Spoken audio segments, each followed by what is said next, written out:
Sepasang muda-mudi tengah asyik menikmati terbenamnya matahari di tepi pantai. Sang lelaki ingin mengungkapkan perasaannya kala itu, tetapi sang wanita malah memberikan sebuah kertas dengan ukiran tinta emas terbungkus plastik. Itu undangan pernikahan sang wanita dengan laki-laki lain. Iya, aku akan menikah dengan laki-laki yang baru kukenal. Entah kenapa aku bisa langsung menerima begitu saja pinangannya saat itu. Apakah cinta datang secepat itu? Ada apa di balik semua ini? Terasa seperti mimpi kalau besok aku akan menjadi istri laki-laki itu. Dari akun Wattpad, Dini Palwa 25. Assalamualaikum semuanya. Selamat menyimak di Fakta Sejarah Pelet Sang Suami. Ini dia selengkapnya.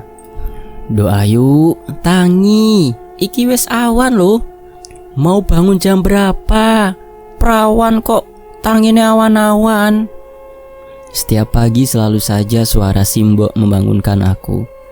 Simbo adalah panggilan untuk ibu di daerahku. Padahal jam masih menunjukkan pukul 5 pagi. Iya mbok, wong isih jam 5 kok yo wes ribut. Loh, emang kamu ndak berangkat kerja? Udah sana cepet sholat dan mandi. Ini hari Senin, pasti akan macet. Nanti malah telat masuk kerja. Bawel sekali Simboku itu. Padahal tempat kerjaku tak begitu jauh dari rumah. Setelah selesai sholat dan siap-siap berangkat kerja, aku menyempatkan menyantap makanan yang sudah disiapkan Simbo pagi-pagi buta.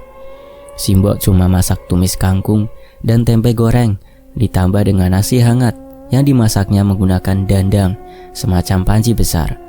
Walaupun sederhana, tapi terasa nikmat bagiku jika tangan Simbo yang memasaknya.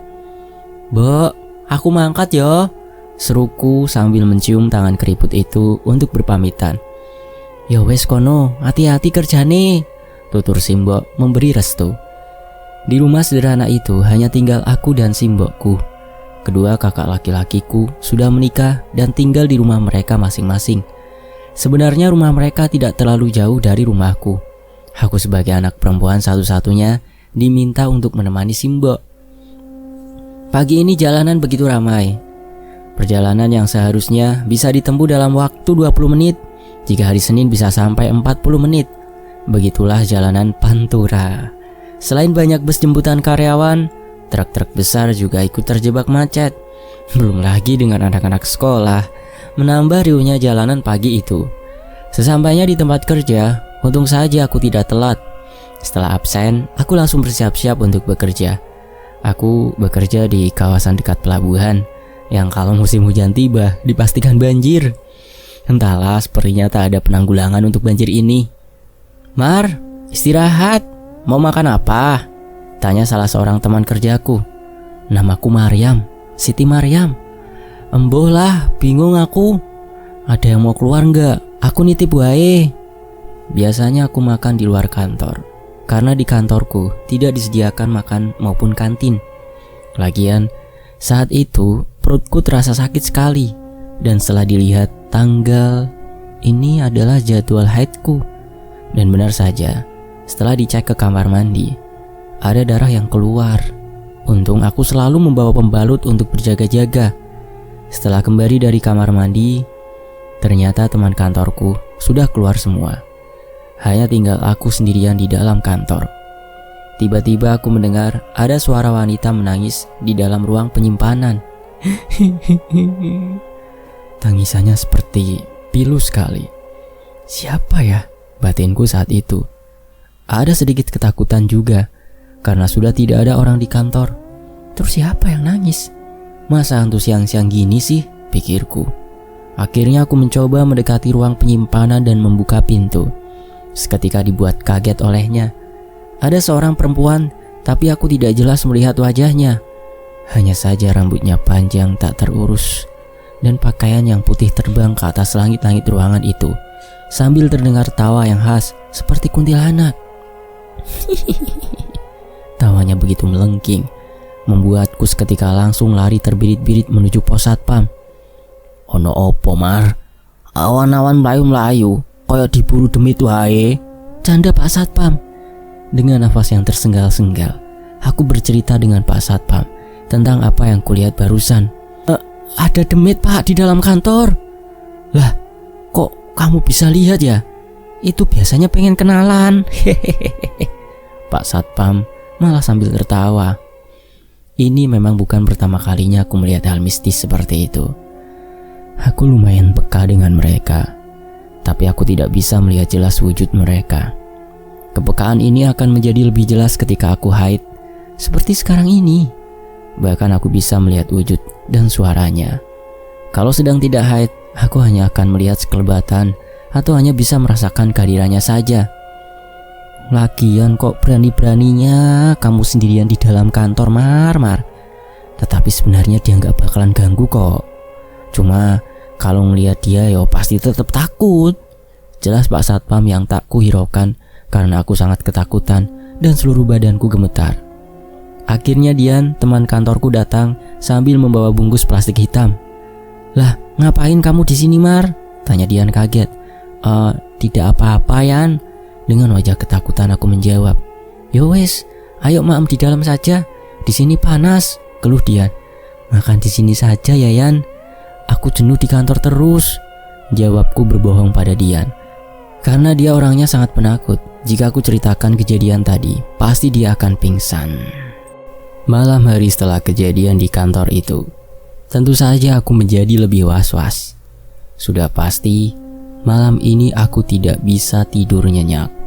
Walaupun sering merasakan kehadiran mereka, tetapi tetap saja membuatku takut.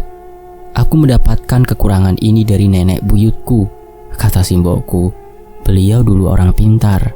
Banyak warga berdatangan untuk berobat dengannya. Sebenarnya bisa saja aku pertajam penglihatanku ini dengan sholat malam dan puasa. Itu kata Pak Ustadz yang membimbingku dulu. Tapi untuk apa? Bisa merasakan saja aku udah ketakutan.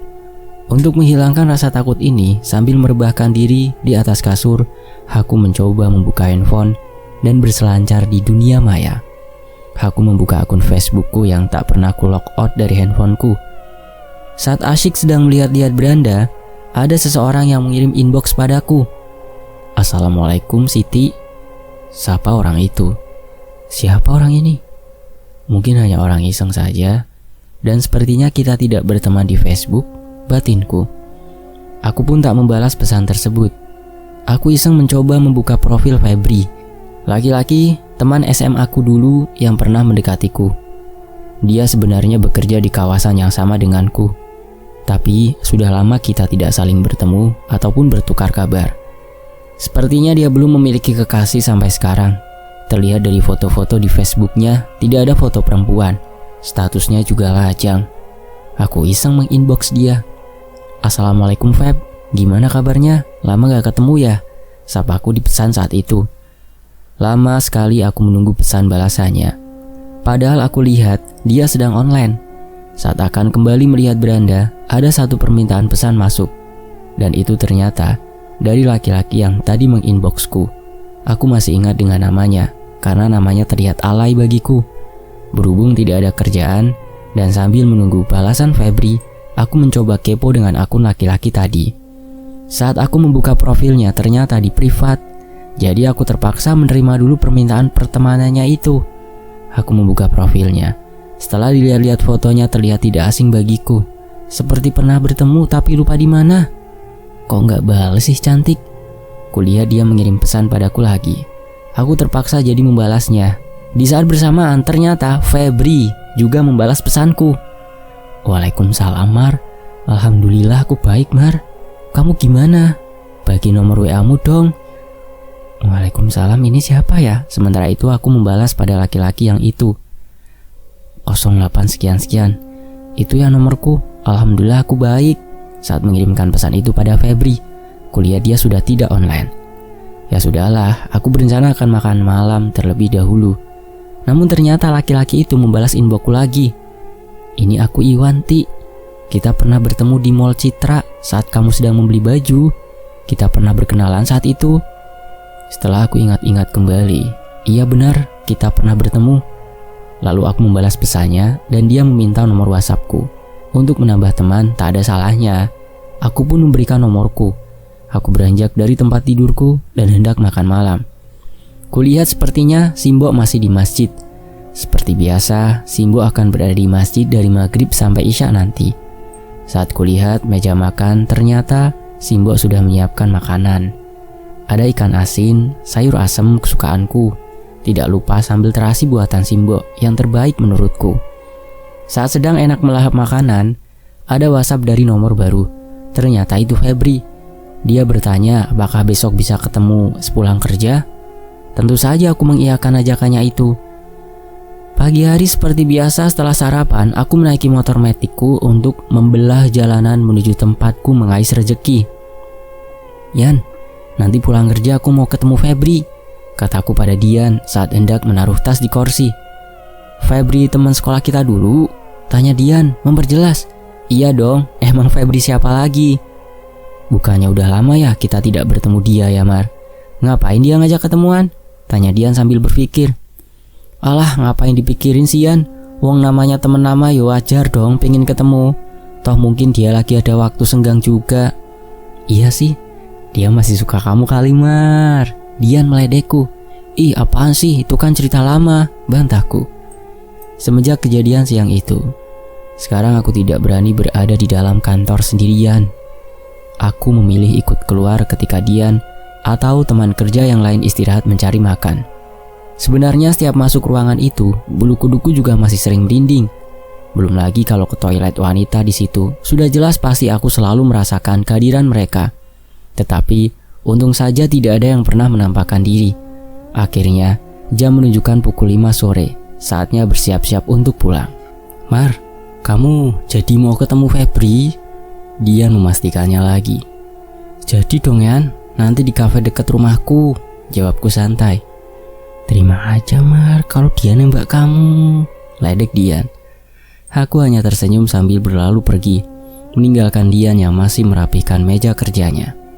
Sesampainya di kafe tempat janjian kami bertemu, kulihat sepertinya Febri belum sampai. Jadi aku memesan terlebih dahulu es teh manis untukku yang lumayan haus saat itu. Sambil mengaduk-aduk es teh, aku bermain-main dengan handphoneku. Terdengar suara yang familiar di telingaku. Hei Mar, maaf ya telat, udah lama nunggu. Ternyata Febri, dia tambah berotot, tinggi dan ganteng saja, dengan seragam atasan warna putih khas petugas keamanan yang ditutupi dengan jaket bolanya. Aku semakin terkesima saja dibuatnya. Hei Feb, baru aja sampai kok, maaf ya aku pesen minum dulu. Tadi haus banget soalnya, di jalanan kena macet. Iya gak apa-apa lagi Mar, santai aja. Tadi aku sholat maghrib dulu, makanya telat. Kami bercerita tentang masa SMA dulu. Selalu lucu bila diingat, apalagi kami termasuk murid yang sering menjadi langganan terlambat masuk sekolah. Aku dan Febri sering memanjat pagar tembok halaman belakang sekolah untuk memasukinya. Tak terasa, waktu berlalu begitu cepat. Febri masih menjadi pribadi yang menyenangkan dan selalu memperhatikan aku. Apa dia masih menyukaiku ya? Hari-hari berikutnya, setelah pertemuan itu, aku dan Febri semakin lebih dekat.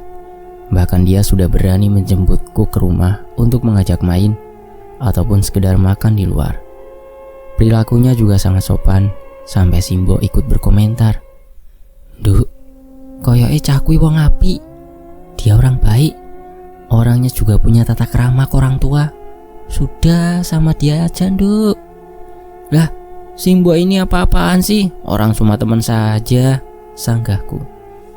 Sekitar 1 bulan setelah Iwan menginboxku, tiba-tiba dia mengirim pesan melalui nomor WhatsApp yang aku sendiri hampir lupa karena memberikan nomor kepadanya.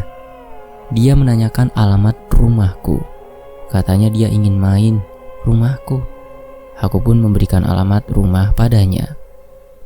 Malam minggu ini, aku sendirian di ruang tamu rumahku. Simbo sedang berada di rumah kakakku nomor 1. Sedang ada acara arisan di rumahnya. Aku sebenarnya diminta datang ke sana, tapi badanku seperti sedang tidak enak. Tiba-tiba terdengar suara motor berhenti di depan rumahku. Motor siapa ya? Febri kan lagi dinas malam, pikirku. Tok tok tok tok. Assalamualaikum. Terdengar suara ketokan pintu dan salam dari luar rumah. Iya, waalaikumsalam. Sambil kubuka pintu ruang tamu, ternyata itu Iwan. Kok dia nggak ngabarin dulu ya kalau mau main ke sini? Aku pun mempersilahkan dia masuk dan membuatkan teh hangat untuknya. Dia membawakanku martabak manis dengan isian coklat keju kesukaanku. Sambil mengobrol dan bertanya satu sama lain, aku menikmati sepotong martabak pemberian Iwan yang masih hangat itu. Badan yang tadinya seperti lesu dan letih, tiba-tiba saat melihat wajah Iwan, aku langsung bersemangat. Dan setelah ngobrol, aku baru tahu kalau dia sebenarnya sering memperhatikanku ketika melewati jalanan dekat pom bensin. Hampir selalu dia menungguku ketika aku akan berangkat kerja. "Kenapa gak pernah nyapa?" tanyaku. Aku malu, takut kamu tak mengenalku." Iya emang sih, walaupun dia menyapa, mungkin aku juga hanya akan menganggapnya orang aneh. Pertemuan kami waktu di mall itu memang singkat, ditambah dengan ramahnya pengunjung di toko itu. Jadi aku tidak terlalu hafal dengan wajahnya. Dia orangnya ternyata pemalu, manja juga sepertinya. Terlihat dari apa yang dia ceritakan, selalu orang tuanya yang menangani. Bahkan uang bensin pun ibunya yang selalu memberinya. Aku tahu karena dia keceplosan bercerita. Pekerjaannya hanya serabutan. Dia seperti itu mungkin karena dia anak tunggal yang terbiasa dimanja. Tapi entahlah, yang jelas aku tak terlalu suka dengan sifatnya. Waktu sudah menunjukkan pukul 9 malam. Simbok pulang dari tempat kakakku. Setibanya di rumah, Simbok aku perkenalkan dengan Iwan. Ini udah mau jam 10 kok Iwan belum ada tanda-tanda mau pulang ya? Tak enak hati aku, ada laki-laki yang bermain sampai larut malam begini. Apa kata tetangga nanti? Mau aku usir juga gak enak. Masa tamu disuruh pulang? Iwan mungkin melihat gelagatku. Dia langsung pamit pulang. Akhirnya dia pulang juga. Saat hendak memasuki kamar, kulihat di kamar Simbok. Simbok juga ternyata belum tidur. "Bok, itu tadi dibawain martabak sama Iwan. Aku taruh di meja makan ya." Tapi Simbok malah langsung bilang, "Bagusan yang kemarin orangnya. Yang tadi Simbok kurang suka." Ya jelas Simbok kurang suka. Dari gayanya saja sudah seperti anak pang, dengan rambutnya dicat merah dan memakai anting. Penampilan dan kesan pertama itu penting kan? Apalagi seorang laki-laki yang sedang berkunjung ke rumah wanita. Mata ini sebenarnya sudah lelah. Saat ingin memejamkan mata, kenapa aku terbayang wajah Iwan? Apalagi manis wajahnya saat tersenyum, seperti orang yang sedang jatuh cinta. Aku senyum-senyum sendiri jika ingat akan dirinya. Tanpa sadar tangan ini mengirimkan pesan WhatsApp ke nomor Iwan. "Terima kasih ya malam ini sudah main ke rumahku." Ditambah dengan emoticon love. Aku menunggu balasannya sampai tertidur. Hingga pagi hari, kulihat ada balasan WhatsApp dari Iwan dan juga ada WhatsApp dari Febri. Terlebih dahulu aku buka WA dari Febri. "Nanti malam aku ajak jalan mau ya? Mumpung aku lepas dinas nih." Aku tentu saja mau dong ketika Febri mengajakku. Walaupun kami sudah dekat dan sering pergi bersama, tapi hubungan kami hanya sebatas teman. Aku sebenarnya berharap dia menembakku. Jangan seperti waktu SMA dulu. Dia hanya mendekatiku saja tanpa berani mengatakannya langsung. Sebenarnya aku kecewa waktu SMA itu. Makanya aku memilih menjauhinya. Kalau sekarang aku yakin dia pasti akan menembakku. Aku meyakinkan diriku sendiri. Saat aku membuka pesan dari Iwan, aku kaget. Kenapa balasan dia mesra sekali? Saat aku melihat chat terakhir dariku, aku sendiri tambah dibuat kaget. Apa-apaan ini? Kenapa aku mengirim pesan dengan emoticon seperti ini? Aku pun tak membalas pesan Iwan. Sepulang kerja aku sudah bersiap-siap dandan karena Febri sebentar lagi menjemputku.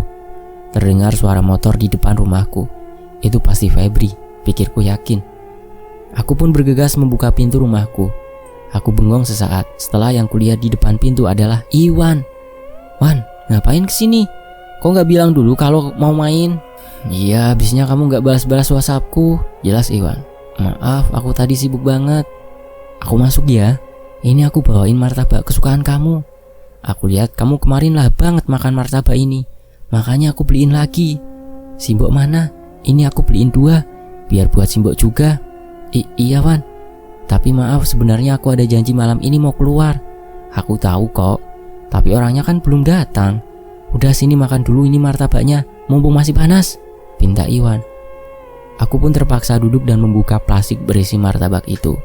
Baunya harum sekali, tidak seperti martabak biasanya yang aku sering beli. Aku melahap sepotong, 2 potong martabak, sampai mulutku belepotan. Iwan hanya melihatku saja dengan wajah tersenyum penuh arti. Tak berapa lama, Febri sudah sampai di rumahku.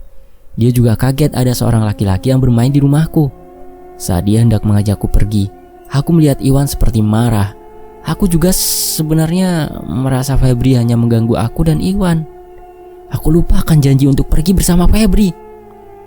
"Ayo Mar, jadi nggak nih keburu malam nanti?" pinta Febri. Emang kita mau kemana ya? Kayaknya aku nggak ada janji sama kamu deh. Aku mau di rumah aja. Lagian ini Iwan juga lagi main di sini." Febri merasakan keanehan padaku. Dia hanya memandangiku kemudian pamit pergi.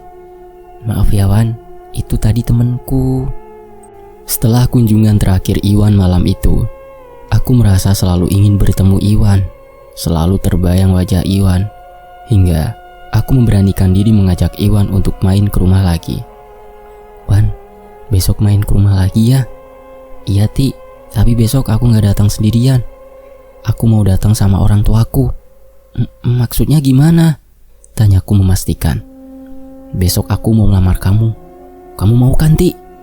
Sungguh senang hati ini saat dia mengutarakan niatnya. Tentu saja aku mengiyakan ajakannya itu. Aku pun langsung memberitahukan Simbo kabar bahagia ini. "Mbok, sesok bengi, besok malam Iwan mau kesini sama orang tuanya. Dia mau melamar aku, Mbok." Tentu saja Simbo kaget. Aku bisa melihat dari ekspresi muka beliau saat itu. "Sebenarnya Dok, bukannya Febri yang sedang dekat sama kamu? Kamu juga suka sama Febri. Lah kok tiba-tiba malah pindah ke Iwan?" "Ibu sebenarnya kurang suka sama dia. Tapi saiki aku senenge Mbak Iwan, Mbok. Sama Iwan aku sukanya, Mbok. Ibu mau merestuinya kan?" tanyaku menggebu-gebu.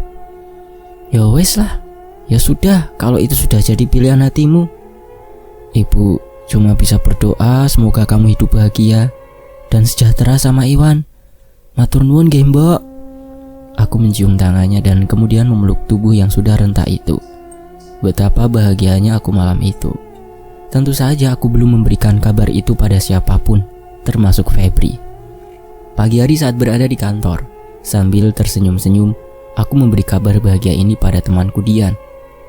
"Yan, nanti malam aku mau dilamar." "Cie, akhirnya ya Mar, Febri ngelamar awakmu." "Dibilangin kan, dia itu mau deketin kamu lagi, malah ternyata langsung melamar." Uduh Febri Yan, tapi Iwan," jelasku pada Dian. Dengan wajah kaget dan bingungnya Dian bertanya, "Siapa itu Iwan? Kayaknya kamu gak pernah cerita." "Oh iya, aku lupa cerita sama kamu ya Yan." "Iwan itu kenalanku baru-baru ini. Orangnya baik. Dia juga udah pernah main ke rumahku." Dian yang masih terbengong-bengong itu membuatku tertawa. Lucu juga melihat mukanya itu saat kaget. Mungkin setelah lamaran aku akan mengenalkan Dian kepada Iwan. Aku sepertinya sudah gak sabar menunggu malam nanti. Selain acara lamaran itu yang ditunggu-tunggu, tentu saja aku juga ingin melihat wajah Iwan. Kenapa aku kangen sekali padanya ya? Malam yang ditunggu-tunggu pun tiba. Acara yang sederhana pun dilakukan dengan khidmat. Jamuannya pun ala kadarnya. Hanya snack jajanan pasar dan soto untuk makan malamnya. Simbo memilih menu yang simpel karena emang acara ini seperti mendadak. Yang diundang pun hanya saudara dekat dan tetua desa. Setelah selesai acara lamaran itu, para kakakku kembali meyakinkanku. Apakah aku sudah mantap dengan pilihanku saat ini? Aku melihat ada keraguan di mata Simbo dan kakak-kakakku. Mereka seperti melihat hal aneh yang ada pada diriku yang tidak seperti biasanya. Tanggal pernikahan langsung ditentukan saat lamaran itu. Seminggu lagi, aku akan menikah dengan Iwan. Terlalu cepat mungkin, tapi Iwan yang meminta pernikahan ini dilakukan sesegera mungkin. Dia berpikir hal baik harus cepat-cepat dilaksanakan. Keluargaku pun hanya bisa mengiyakan karena seluruh biaya pernikahan akan ditanggung oleh Iwan. Di sisi lain, saat ini aku sedang berada di tepi pantai menunggu seseorang. Rasa deg-degan dan bahagia jadi satu. Aku sedang menunggu Febri. Pagi tadi aku memang sengaja mengirim WhatsApp ke Febri untuk minta bertemu di pantai dekat kawasan sepulang kerja. Febri pun menyetujuinya. Tapi matahari sudah hampir tenggelam, dia tak kunjung datang. Saat hendak melangkahkan kaki menuju parkiran, terdengar seseorang memanggil namaku. Mar, hey Feb, lama banget sih, hampir aja tadi aku tinggal. Iya maaf, tadi ada urusan sebentar. Ada apa nih, tumben ngajakin ketemu? Terakhir ketemu aja kamu seperti gak kenal aku. Tapi untung kamu ngajak ketemu. Sebenarnya waktu itu ada yang mau aku sampaikan ke kamu Mar. Iya maaf soal itu ya. Apa yang mau disampaikan? Oh ya, aku ngajak ketemu sebenarnya mau ngasih ini. Sambil kubuka tas untuk mengambil undangan pernikahan dan kuberikan padanya. Aku melihat Febri dengan muka melongo. Ini apa Mar? Kamu mau nikah? Sama laki-laki yang waktu itu ketemu aku di rumahmu? Iya Feb, datang ya, aku tunggu loh. Aku gak janji datang Mar, maaf ya. Febri berlalu pergi begitu saja. Aku memanggilnya, tapi dia sama sekali tidak menoleh. Kenapa dia bersikap seperti itu ya, pikirku. Singkat cerita, hari pernikahan pun tiba. Tak banyak orang yang aku undang, hanya saudara dan beberapa tetangga sekitar saja. Teman kantor pun hanya Dian yang kuundang. Pernikahanku yang sederhana, alhamdulillah berjalan dengan lancar dan hikmah. Iwan pun dengan lantang membaca ijab qabul pada satu tarikan nafas. Kini kita sudah sah menjadi suami istri. Malam harinya yang aku pikir menjadi malam pertama yang indah, ternyata tidak terjadi. Suamiku sampai tengah malam belum terlihat batang hidungnya menuju kamar pengantin. Aku mencoba keluar untuk mencari tahu di mana dia berada, tapi tidak ketemu. Aku pun akhirnya mengirim WhatsApp kepadanya dan menanyakan keberadaannya. 1 jam, 2 jam, tak kunjung ada balasan darinya. Aku mencoba menelpon pun tak diangkat olehnya. Akhirnya aku yang kelelahan memilih untuk tidur. Kokoroyo. Terdengar suara ayam tetangga berkokok. Jam masih menunjukkan pukul 4 pagi. Kulihat sebelah tempat tidurku. Sepertinya suamiku tak pulang. Atau dia tidur di luar ya? Apa begini malam pertama pengantin yang diidam-idamkan itu? Bukankah harusnya saling bermesraan, bercumbu rayu? Sudahlah, gumamku dalam hati. Loh Nduk, kok wes tangi? Teriak ibuku dari dapur. Udah sana istirahat saja. Nggak usah bantu ibu. Temenin suamimu saja ya, pinta Simbok. Sambil merengut ku bilang, nemenin siapa bu? Orang yang mau ditemenin juga ndak masuk ke kamar. Walah, apa rak balik bojomu? Apa kamu gak nanyain? Kok baru nikah sudah begitu? Aku cuma menggelengkan kepala. Di telepon dan di WhatsApp aja gak ada yang dibalas ataupun diangkat. Setelah selesai membantu Simbok memasak sop ceker, tempe goreng, dan sambal, aku bergegas mandi. Sepertinya aku tahu di mana suamiku. Untung hari ini aku masih cuti kerja. Tok tok tok. Ku ketuk pintu rumah berwarna coklat itu. Assalamualaikum bu. Waalaikumsalam. Maryam, sini masuk. Nyariin Iwan ya? Itu anaknya masih tidur, jawab seorang wanita tua dengan badan yang dipenuhi emas, seperti toko emas berjalan. Itu adalah ibu mertuaku. Aku tahu ini sepertinya kurang etis jika aku kesini sendiri mencari suamiku yang baru saja menikahiku. Tapi apa boleh buat, dia tidak bisa dihubungi. Sebenarnya di sini ada adat ngunduh mantu, tapi aku memang tidak mau melakukannya. Menurutku sayang duitnya, bisa buat keperluan yang lain. Ini kali kedua aku ke rumah suamiku. Yang pertama saat dikenalkan kepada ibu dan bapaknya. Yang kedua, ini aku sudah menjadi istrinya. Tanpa basa-basi, aku langsung menuju kamar Iwan. Saat ku buka kamarnya, bau alkohol menyeruak masuk ke dalam hidungku. Wan, ayo bangun. Aku bangunkan sambil ku goyang-goyangkan badannya. Tiba-tiba dia langsung menarikku sampai aku terjatuh tepat di atas badannya. Pagi itu mungkin jadi pagi pertama pengantin, bukan malam pertama. Setelah selesai pergumulan pagi itu, aku tanya dia, kamu kenapa semalam gak pulang ke rumahku? Gak bisa di WhatsApp dan ditelepon lagi. Oh itu teman-temanku ngajak main sampai kemalaman. Aku ndak enak kalau pulang ke rumahmu. HP aku lupa di mode diam, jawab Iwan sekenanya. Kita tinggal di rumahku aja ya, pinta Iwan tiba-tiba. Loh nggak bisa dong, kan kamu tahu aku anak terakhir perempuan. Simbokku janda, aku harus nemenin Simbok, jawabku ngotot. Iwan pun gak kalah ngotot dengan alasan dia anak tunggal dan dia belum pernah pergi jauh dari orang tuanya. Akhirnya aku mengiyakan permintaan Iwan. Entah kenapa aku langsung bisa dengan mudah menyetujuinya. Sore harinya, Iwan dan aku pergi ke rumahku untuk berpamitan dan mengambil semua keperluanku. Simbok terlihat sedih.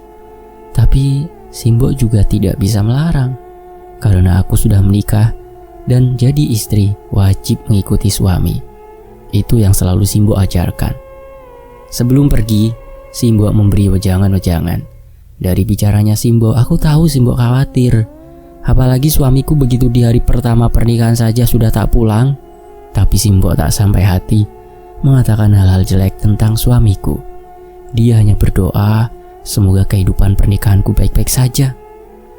Walaupun rumahku dan rumah suamiku masih satu kota, aku sebenarnya tak tega meninggalkan Simbok. Tapi aku harus mengabdi pada suami. Toh kalau kangen kan bisa berkunjung. Pikirku menenangkan hati. Banyak sekali makanan yang dititipkan untuk mertuaku. Aku tak tahu sejak kapan Simbok menyiapkan ini semua.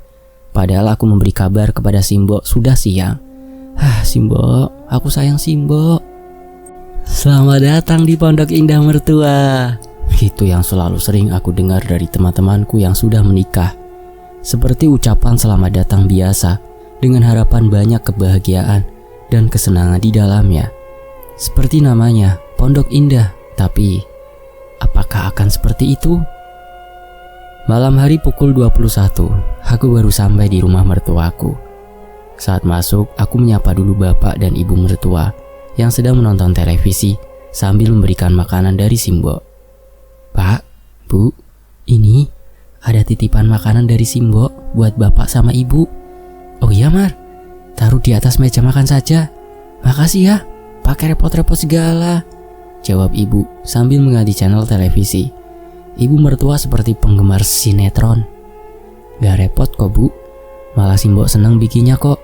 Oh ya, aku masuk kamar dulu ya Bu, mau beres-beres dulu. Sambil menuju kamar, kulihat ibu dan bapak tidak merespon. Di rumah ini aku masih merasa asing. Rumah dengan bangunan modern, dengan 3 kamar yang lumayan luas. Kamarku dekat dengan meja makan yang menyatu dengan dapur. Sedangkan mertuaku ada di kamar depan, dekat dengan ruang tamu. Di belakang dapur ada ruangan yang selalu tertutup rapat dan terkunci. Suamiku pun sudah wanti-wanti untuk tidak masuk ke ruangan itu. Saat pertama kali masuk rumah ini, hawa panas begitu terasa. Setelah selesai beres-beres di kamar, aku keluar untuk mengambil air minum. Terasa kering sekali tenggorokanku. Kulihat ruangan tengah sudah gelap. Sepertinya bapak dan ibu sudah tidur. Saat mengambil gelas, tak sengaja aku memperhatikan ruangan tertutup itu. Dan betapa kagetnya di depan pintu itu berdiri bayangan yang menyerupai pocong. Gelas yang tadi kupegang tanpa sengaja kujatuhkan hingga pecah. Tak peduli dan tak berpikir panjang, aku langsung berlari menuju kamar. Walaupun bukan kali pertama melihat hal seperti itu, aku tetap merasa takut. Nafasku sampai tak beraturan dan jantung pun berdegup kencang. Kamu kenapa Mar? Tanya suamiku yang sepertinya terbangun mendengar gelas pecah tadi. Aku gak apa-apa kok, jawabku terbata-bata. Kalau ku ceritakan, mungkin suamiku tak akan percaya dengan apa yang kulihat. Ya sudah, ayo tidur. Besok kamu sudah kerja kan? Perintah suamiku. Aku pun hanya mengangguk dan berbaring di sebelahnya. Keringat masih membasahi dahiku. Aku teringat bayangan sosok pocong itu. Apa mungkin itu penunggu rumah ini? Aku masih percaya setiap bangunan pasti ada penunggunya. Karena sejatinya kita hidup berdampingan dengan mereka. Pagi-pagi buta, aku dengar teriakan ibu memanggil namaku. Mar, bangun kamu! Dengan teriakan seperti kesetanan. Aku yang masih mengantuk karena semalam tidak bisa tidur, segera beranjak dan menemui ibu mertua. Aku sudah menduga pasti ini masalah gelas pecah yang semalam tidak sengaja kujatuhkan. Iya bu, ada apa ya? Ini apa? Kenapa gelas bisa pecah begini? Berani-beraninya ya kamu, baru semalam tidur di sini sudah memecahkan perabotan rumah ini, teriak ibu mertua. Iya maaf bu, tadi malam saya nggak sengaja menjatuhkan gelas karena kaget melihat tikus besar, jawabku sekenanya. Ibu nggak mau tahu ya, ini diberesin dan diganti gelas yang kamu pecahkan. Dan satu hal lagi, karena kamu tidur di sini, kamu harus bersih-bersih dan masak untuk satu rumah, perintah ibu mertua. Aku hanya bisa mengangguk. Bukan hal besar jika aku hanya harus berberes dan masak. Aku sudah terbiasa dengan itu. Tapi kenapa hanya satu gelas pecah saja aku sudah disuruh menggantinya? Pelit sekali mertuaku ini. Setelah aku bereskan pecahan gelasnya, aku hendak memasak. Tapi aku ingat jika Simbo membawakan banyak makanan kemarin. Gak mungkin juga kan kalau sudah habis. Kubuka kulkas untuk melihat apa yang bisa dihangatkan untuk sarapan. Tetapi di kulkas tidak ada makanan pemberian Simbo. Di meja makan pun tidak ada. Oh, mungkin sudah dimakan ibu dan bapak. Tapi masa semua? Kan Simbo bawa banyak makanan. Dibagikan tetangga kah? Tapi ini masih pagi-pagi buta. Semalam pun aku tak melihat ibu atau bapak keluar rumah. Akhirnya aku memberanikan diri bertanya pada ibu mertua yang sedang asyik bermain handphone di ruang tengah. Maaf bu, hari ini mau masak apa? Tanyaku halus. Masak telur ceplok aja buat sarapan. Tapi buat kamu pakai telur yang di dalam plastik ya, seru ibu mertua. Iya bu, jawabku berlalu. Saat membuka kulkas, aku lihat telur yang dimaksud ibu mertua untukku. Astagfirullah ya Allah, satu kantong plastik yang mungkin ada 1 kilo. Isinya retak semua, bahkan ada yang sudah berbau. Padahal mertuaku bisa dibilang orang berada. Tapi masa membeli telur retak dan busuk seperti ini? Aku hanya bisa mengelus dada mendapatkan perlakuan seperti itu. Setelah selesai masak, aku bergegas mandi dan hendak sholat subuh. Kubangunkan suamiku yang masih tertidur pulas. Mas bangun, ayo sholat subuh dulu, pintaku. Apaan sih kamu? Pagi-pagi sudah berisik. Kalau mau sholat aja sendiri, jangan bangunin aku. Aku tuh masih ngantuk tahu, bentak suamiku yang kemudian melanjutkan tidur. Pukul 6 pagi, aku sudah bersiap hendak berangkat kerja. Tak lupa aku berpamitan dulu dengan ibu mertua. Kalau bapak mertua sudah tak kelihatan, mungkin sudah berangkat ke toko. Saat hendak berpamitan dengan suamiku, aku jadi sungkan untuk membangunkannya. Sudahlah, nanti saja aku telepon atau WhatsApp saja, daripada dia marah-marah lagi. Toh dia belum bekerja yang mengharuskan bangun pagi. Sarapan pun sudah kusiapkan. Ku starter motor sambil menunggu memanaskan motor. Aku membuka gerbang dulu sambil melihat-lihat rumah tetangga yang berdempetan khas perumahan. Sangat asyik melihat-lihat, mataku langsung tertuju ke tempat sampah yang sudah menggunung di depan rumah. Tukang sampah di sini ngambil sampah seminggu sekali mungkin. Kok sampah sampai menggunung begitu? Pikirku. Tapi setelah aku lihat-lihat, aku seperti kenal dengan tempat makan dan plastik-plastik itu. Iseng ku dekati dan ku buka, dan ternyata itu semua makanan dari Simbo. Makanan yang dimasak Simbo dengan segenap hati dibuang semuanya. Sungguh tega sekali mertuaku. Apa salahku dan Simbo sampai mereka tega membuang makanan pemberian orang tuaku? Kalaupun tidak suka kan bisa dikasih tetangga. Kenapa harus dibuang? Tanpa terasa, air mataku menetes. Sambil menangis aku langsung tancap gas tanpa memperdulikan gerbang yang belum ditutup. Sesampainya di tempat kerja, mataku masih terlihat sembab. Dian yang pagi itu sudah datang, malah meledekku. Cie, pengantin baru, pagi-pagi udah nangis saja. Baru berpisah beberapa jam aja, udah kangen suaminya, ledek Dian. Aku hanya tertunduk lesu, tak menggubris ledekan Dian. Sepertinya Dian sadar ada sesuatu terjadi denganku. Kamu kenapa, Mar? Ada masalah apa? Tanya Dian. Nggak apa-apa kok, Yan. Masih penyesuaian aja tinggal bareng mertua, jawabku sekenanya. Loh, jadi kamu sekarang tinggal di rumah suamimu? Terus Simbokmu sendirian? Cecar Dian. Iya Yan, Simbok sendirian. Tapi gak apa-apa kok, kan kakak-kakakku rumahnya dekat, bisa menengok dan menemani Simbok bergantian, jelasku pada Dian. Terus kenapa kamu nangis? Gak biasanya loh kamu cengeng begini. Akhirnya aku menceritakan kejadian tadi pagi kepada Dian, dan respon Dian sesuai dengan dugaanku. Jahat sekali mertuamu, Mar. Suamimu sudah tahu? Tanya Dian memastikan. Belum Yan, aku belum cerita apa-apa dengan suamiku. Aku tak enak hati juga jika harus mengadu perihal orang tuanya itu, jawabku lesu. Kamu harus cerita, Mar. Setidaknya biar suamimu bisa menjadi penengah, atau paling tidak dia tahu apa yang kamu rasakan di rumah itu, tegas Dian. Aku hanya tertunduk, memikirkan bagaimana kedepannya jika aku harus terus tinggal di rumah itu. Sepertinya aku harus siap mental jika pulang ke rumahku atau bercerita pada keluargaku, yang ada malah makin memperkeruh keadaan. Juga akan menambah beban pikiran Simbok. Kasihan Simbok, sudah sepuh. Sudah seharusnya beliau tinggal memetik kebahagiaan di hari tuanya. Saat sedang termenung memikirkan itu semua, tiba-tiba handphoneku berdering. Ternyata suamiku menelpon. Halo, assalamualaikum Mas. Kamu kemana, Mar? Kenapa kamu gak bangunin aku? Apa ya seorang istri pergi tanpa berpamitan dengan suaminya? Teriak suamiku di ujung telepon sana, seperti sedang marah besar. Aku kan kerja, Mas. Tadi aku mau bangunin kamu, tapi sepertinya tidurmu nyenyak sekali, jelasku. Aku gak mau tahu ya. Kamu pulang sekarang juga, bentak suamiku. Aku begitu kaget. Dia marah seperti itu hanya karena aku tidak berpamitan langsung.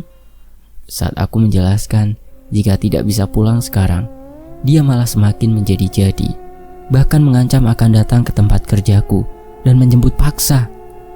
Aku memang belum lama mengenal Iwan, tapi selama kami sering bertemu, aku belum pernah melihatnya marah.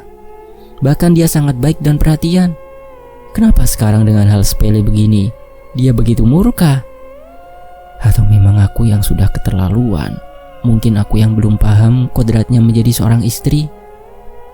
Akhirnya aku bersiap pulang setelah mengajukan izin kepada atasanku.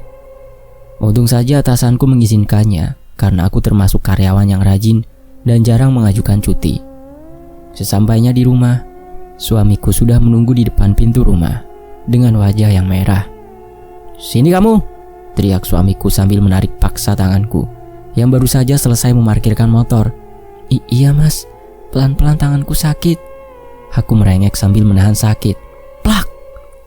Sebuah tamparan mendarat di pipiku. Begitu perih rasanya, tapi lebih perih lagi hati ini mendapatkan perlakuan yang belum pernah kualami. Apalagi suamiku sendiri yang melakukannya. Kurang ajar kamu jadi istri, teriak suamiku. Maaf Mas, iya aku salah. Lain kali aku bakalan bangunin Mas dulu, jawabku sambil menangis terseduh-seduh. Ya udah sana, siapin makananku, aku sudah lapar, bentak suamiku. Masih dengan air mata yang mengalir deras di pipiku, aku pergi menuju dapur. Aku semakin bimbang. Bagaimana jika aku menceritakan masalah perilaku orang tuanya tadi pagi? Apa respon suamiku nanti? Apa iya dia akan membelaku? Masalah seperti ini saja dia sudah kasar denganku. Saat sedang menyiapkan makanan, tiba-tiba bulu kuduku berdiri. Aku sudah merasakan pasti ada sesuatu. Dan benar saja, di dekat pintu dapur, sosok semalam yang kulihat menampakkan dirinya. Sekarang yang kulihat bukan hanya sekedar bayangan. Sudah terlihat kain kafan yang lusuh dan penuh dengan tanah. Tapi aku belum bisa melihat wajahnya. Gawat ini. Jika suasana hatiku kacau, pasti akan lebih sensitif dengan hal-hal seperti ini. Aku mencoba berani. Jika aku takut pasti sosok itu akan tambah mendekatiku. Sambil komat kamit mulutku membaca doa yang ku bisa.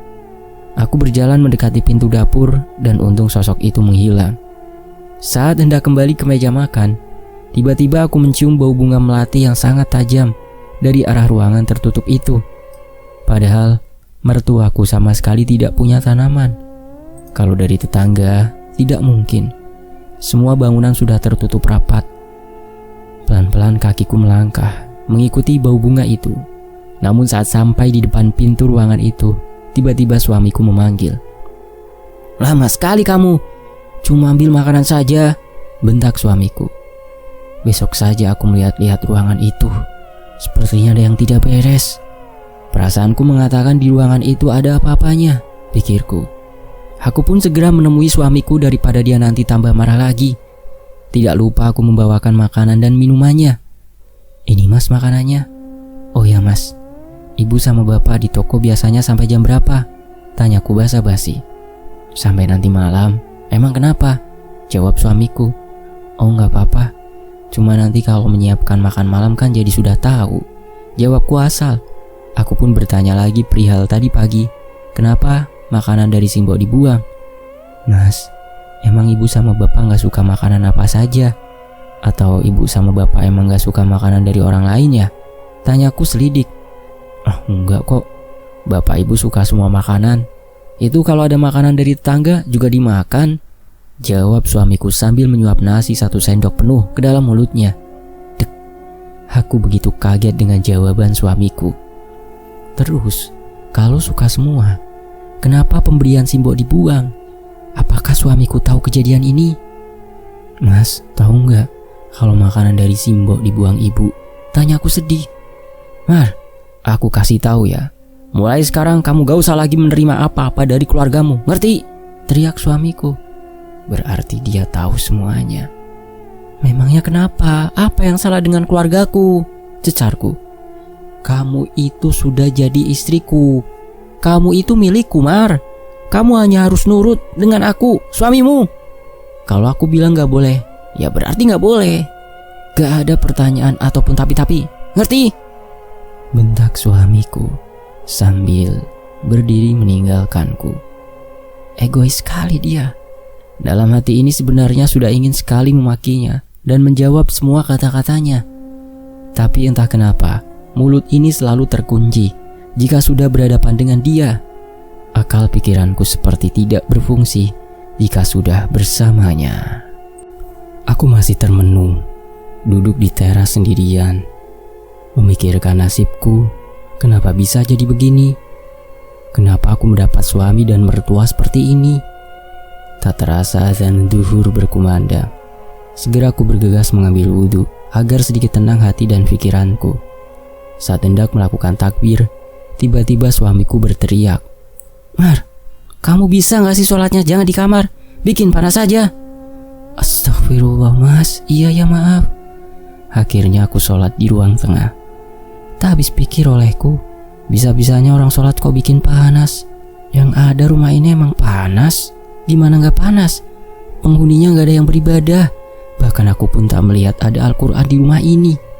Belum lagi ada ruangan aneh itu yang selalu tercium bau bunga. Malam hari bapak dan ibu mertua pulang, tapi anehnya mereka langsung menuju belakang. Aku yang penasaran pura-pura menuju dapur untuk melihat apa yang mereka lakukan. Dan baru kali ini, aku melihat pintu ruangan itu dibuka. Saat dibuka, bukan hanya bau bunga, bau dupa pun sangat menyengat. Sepertinya itu bukan hanya sekedar gudang yang seperti yang diceritakan suamiku. Aku pelan-pelan mengintip dari celah pintu yang tidak tertutup rapat. Betapa kagetnya. Di dalam ruangan itu penuh dengan sesaji dan ada sebuah patung seperti hewan kadal. Kulihat bapak dan ibu mertuaku sedang komat kamit, entah itu membaca doa atau mantra. Aku yang tidak terbiasa dengan hal-hal seperti itu segera keluar rumah untuk mencerna apa yang terjadi di rumah ini. Aku bisa melihat dan merasakan kehadiran mereka. Tapi kalau untuk seperti yang dilakukan mertuaku, baru pertama kali aku melihat langsung. Kaget, bingung, dan takut pastinya. Kamu istrinya Iwan ya?" Tiba-tiba ada seorang ibu-ibu memanggilku dari seberang rumah. "Oh iya bu, benar. Salam kenal ya bu. Maaf, belum sempat berkenalan," jawabku sopan. "Iya gak apa-apa. Aku paham kok mbak. Pasti suami dan mertuamu melarang kan? Ya sudah sana masuk. Kalau terjadi apa-apa, jangan sungkan-sungkan minta tolong mbak," kata ibu yang belum ku tahu namanya itu sambil menutup pagarnya kembali. Aku hanya mengerutkan dahi. Apa maksud dari perkataan ibu itu ya? niat hati keluar rumah untuk menjernihkan pikiran. Yang ada malah nambah pikiran saja. Sudahlah, mungkin ibu itu gak suka aja sama keluarga suamiku. Aku kembali masuk ke dalam rumah, dan betapa terkejutnya aku melihat suamiku sudah ada di depan pintu. "Ngobrol sama siapa kamu?" tanya suamiku penuh selidik. "Oh, itu sama tetangga depan. Kan selama di sini aku belum pernah bertegur sapa dengan tetangga, Mas," jawabku apa adanya. "Jangan lagi-lagi kamu ngobrol dengan mereka-mereka ya. Aku gak suka, dan pasti bapak dan ibu juga melarang," perintah suamiku. Aku hanya mengiyakan, tak berani membantah ataupun menjawabnya. "Loh, mau kemana, Mas?" tanyaku pada suamiku yang tiba-tiba menyalakan motor hendak pergi. "Bukan urusan kamu," jawabnya langsung tancap gas. Aku hanya bisa mendengus kesal. Kalau aku saja yang pergi harus pamit lah, harus ini harus itu, sedangkan dia seenaknya sendiri saja. Setelah selesai membereskan makanan untuk bapak dan ibu mertua, aku masuk kamar hendak beristirahat. Kulihat bapak dan ibu mertua juga sudah masuk ke kamarnya. Sudah pukul menunjukkan 00. Suamiku belum juga pulang. Aku yang mengantuk tak terasa tertidur hingga terbangun kaget karena mendapat pelukan dan mencium bau alkohol yang menyengat. Tanpa basa-basi suamiku langsung melepas semua pakaianku dengan kasar. Aku yang memang sudah menjadi istrinya hanya bisa pasrah. Setelah dia merasa kenikmatan dan kepuasan, dia pun langsung tertidur. Aku sudah tak bisa tidur lagi. Akhirnya aku putuskan untuk langsung mandi saja. Saat hendak ke kamar mandi yang kebetulan berdekatan dengan dapur dan ruangan pemujaan itu, betapa kagetnya. Ada suara ketawa cekikikan terdengar begitu dekat. Tapi setelah aku baca-baca doa, suara itu perlahan menghilang. Selesai mandi, aku mendengar suara gaduh dari dalam ruangan pemujaan itu. Aku hendak melihat, tapi rasa takutku kembali muncul. Lebih baik aku kembali ke kamar saja. Toh ini bukan urusanku. Sambil menunggu azan subuh yang sebentar lagi, aku membaca Al-Quran. Tiba-tiba suamiku berteriak, "Panas, panas, goblok kamu!" sambil menendangkan kakinya ke badanku. Aku yang jatuh tertelungkup hanya bisa menangis. Kemudian ibu mertuaku datang. Yang kupikir akan membelaku, ternyata beliau juga malah memaki-makiku. Katanya, "Mantu kurang ajar, ganggu saja malam-malam ngaji." Padahal suara ngajiku pun pelan sekali. Aku di situ hanya bisa menangis dan menangis. Ibu mertua dan suamiku sudah memberi peringatan kalau di rumah ini tidak boleh ada orang mengaji. Jika aku mengaji lagi, aku dipastikan akan menyesal. Itulah ancamannya. Begitu menyesakan tinggal di rumah ini. Saat hendak berganti baju untuk berangkat ke tempat kerja, kulihat ada memar di dadaku. Aku yakin ini bekas tendangan suamiku tadi. Aku akhirnya memotretnya untuk jaga-jaga. Kali ini tak lupa, aku berpamitan dulu dengan suamiku. "Mas bangun, aku berangkat kerja dulu ya," sambil mencium tangannya. "Ya sana, tapi bagi duit dulu sini, uangku udah habis," jawab suamiku. "Memangnya semalam kamu kemana? Uang sumbangan pernikahan kan kemarin kamu yang pegang semua.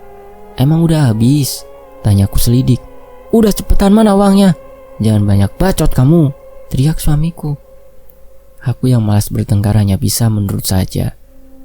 Kuletakkan 2 lembar uang 50 ribuan di atas meja dan segera berangkat kerja. Pernikahan kami memang sederhana, tapi saudara-saudaraku banyak yang memberikan amplop. Saat pertama kali aku tidur di sini, suamiku sudah menanyakan amplop itu. Dia bilang yang akan memegang uang itu untuk keperluan kita nanti. Aku sebenarnya tidak masalah siapa yang akan memegangnya. Ditambah lagi suamiku memang belum bekerja. Mungkin dia yang lebih butuh memegang uang itu, kalau aku masih cukup dengan memegang gajiku saat ini. Soal nafkah pun aku tak pernah meminta ataupun membicarakannya dengan dia. Aku menerima dia mau memberi berapapun.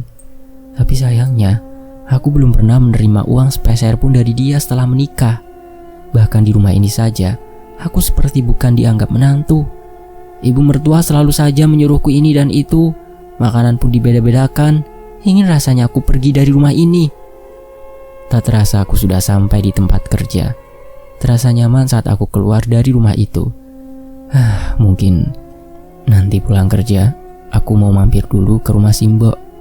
Aku sudah kangen sekali. Kangen masakan Simbo dan kangen dengan wajah keriputnya itu. Biarlah nanti aku bilang lembur saja pada suamiku. Sore hari sepulang kerja, sesuai dengan niatku tadi pagi, aku segera meluncur ke rumah Simbo. Aku juga sudah mengirim pesan WhatsApp kepada suamiku. Aku bilang bahwa aku lembur sampai malam. Aman, pikirku. Sesampainya di rumah Simbo, aku langsung memberi salam dan masuk.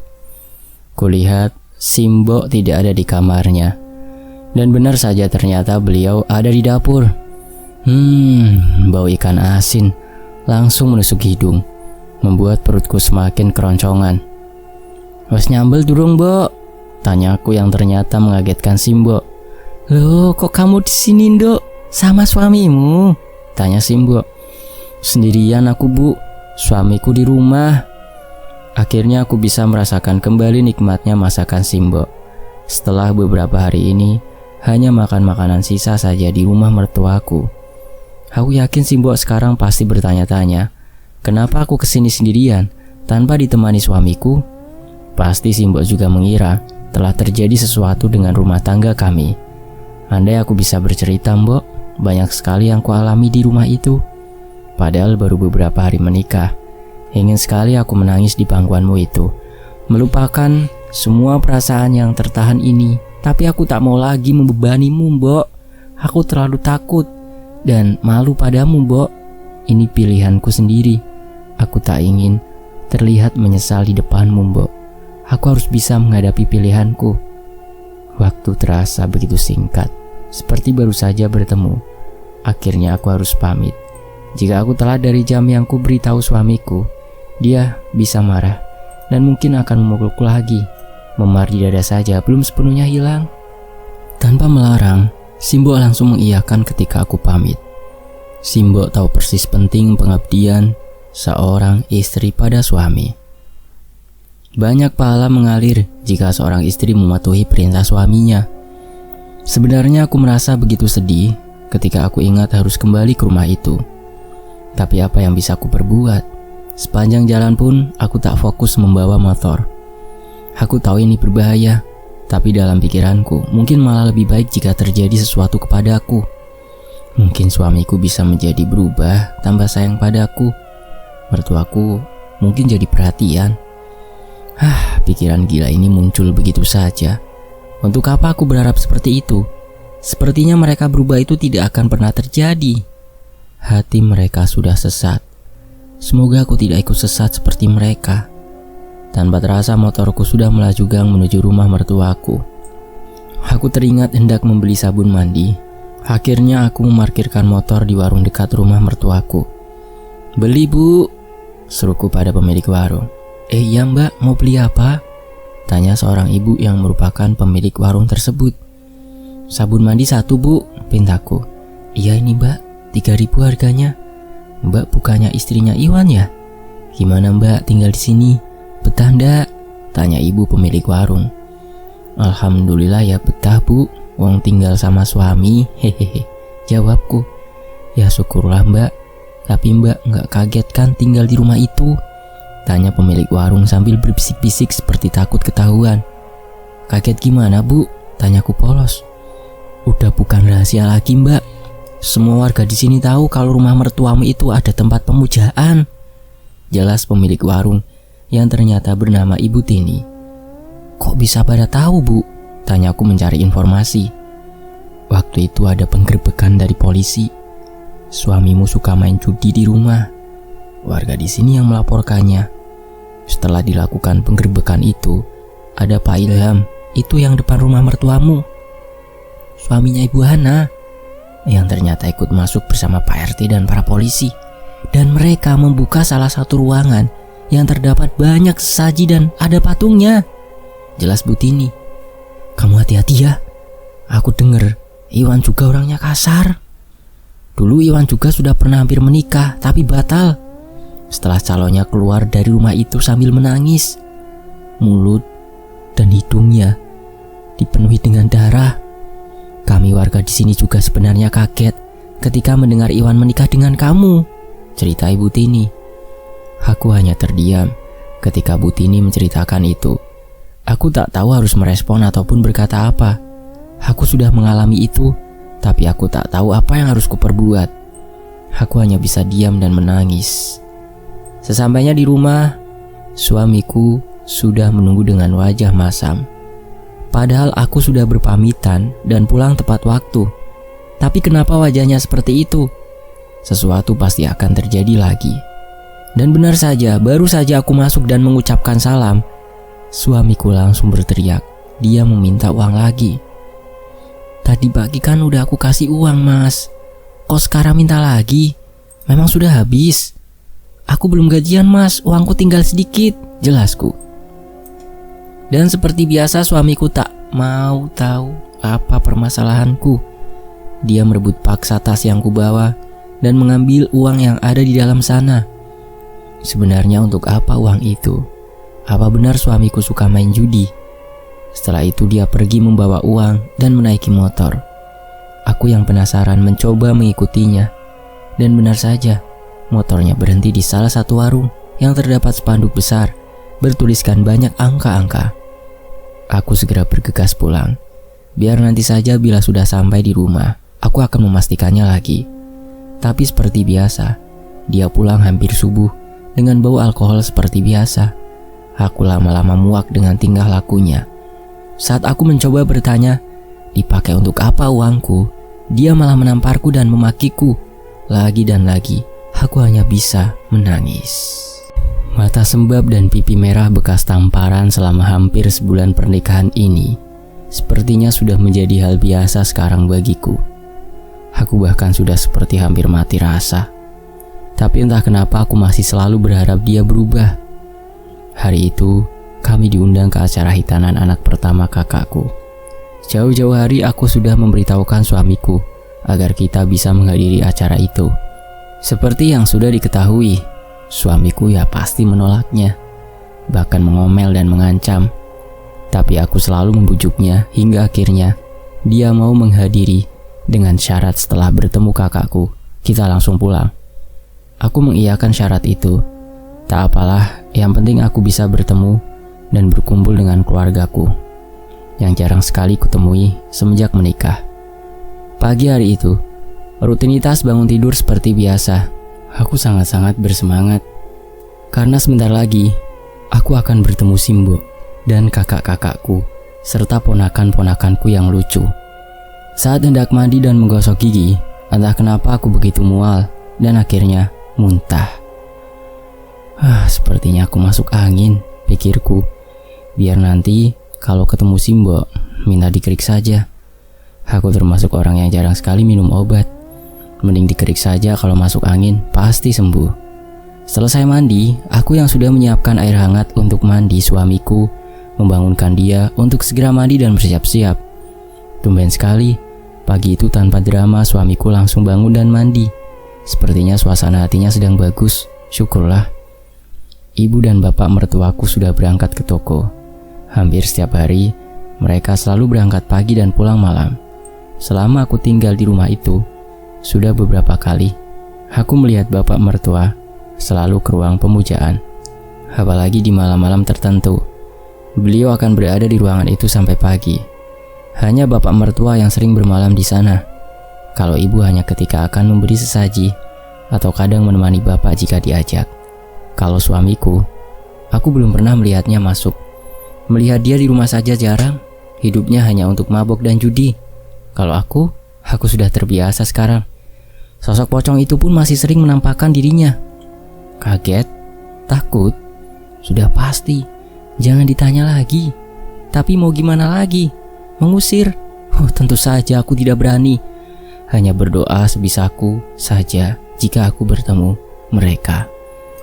Dan yang lebih menakutkan lagi, selain sosok pocong itu, baru-baru ini aku melihat di pojok kamar tidurku ada sosok makhluk tinggi besar sampai aku tidak bisa melihat mukanya. Tingginya melebihi atap rumah ini. Malam itu aku terbangun hendak ke kamar mandi.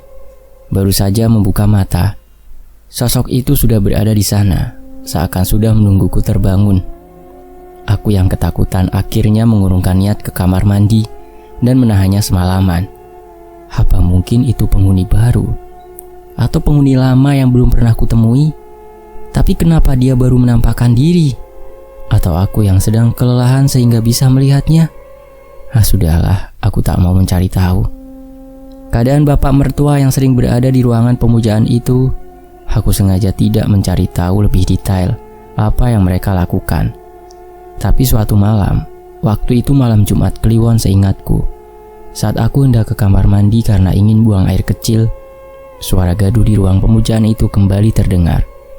Aku mencoba mendekat, memastikan apakah suara itu benar dari ruangan pemujaan.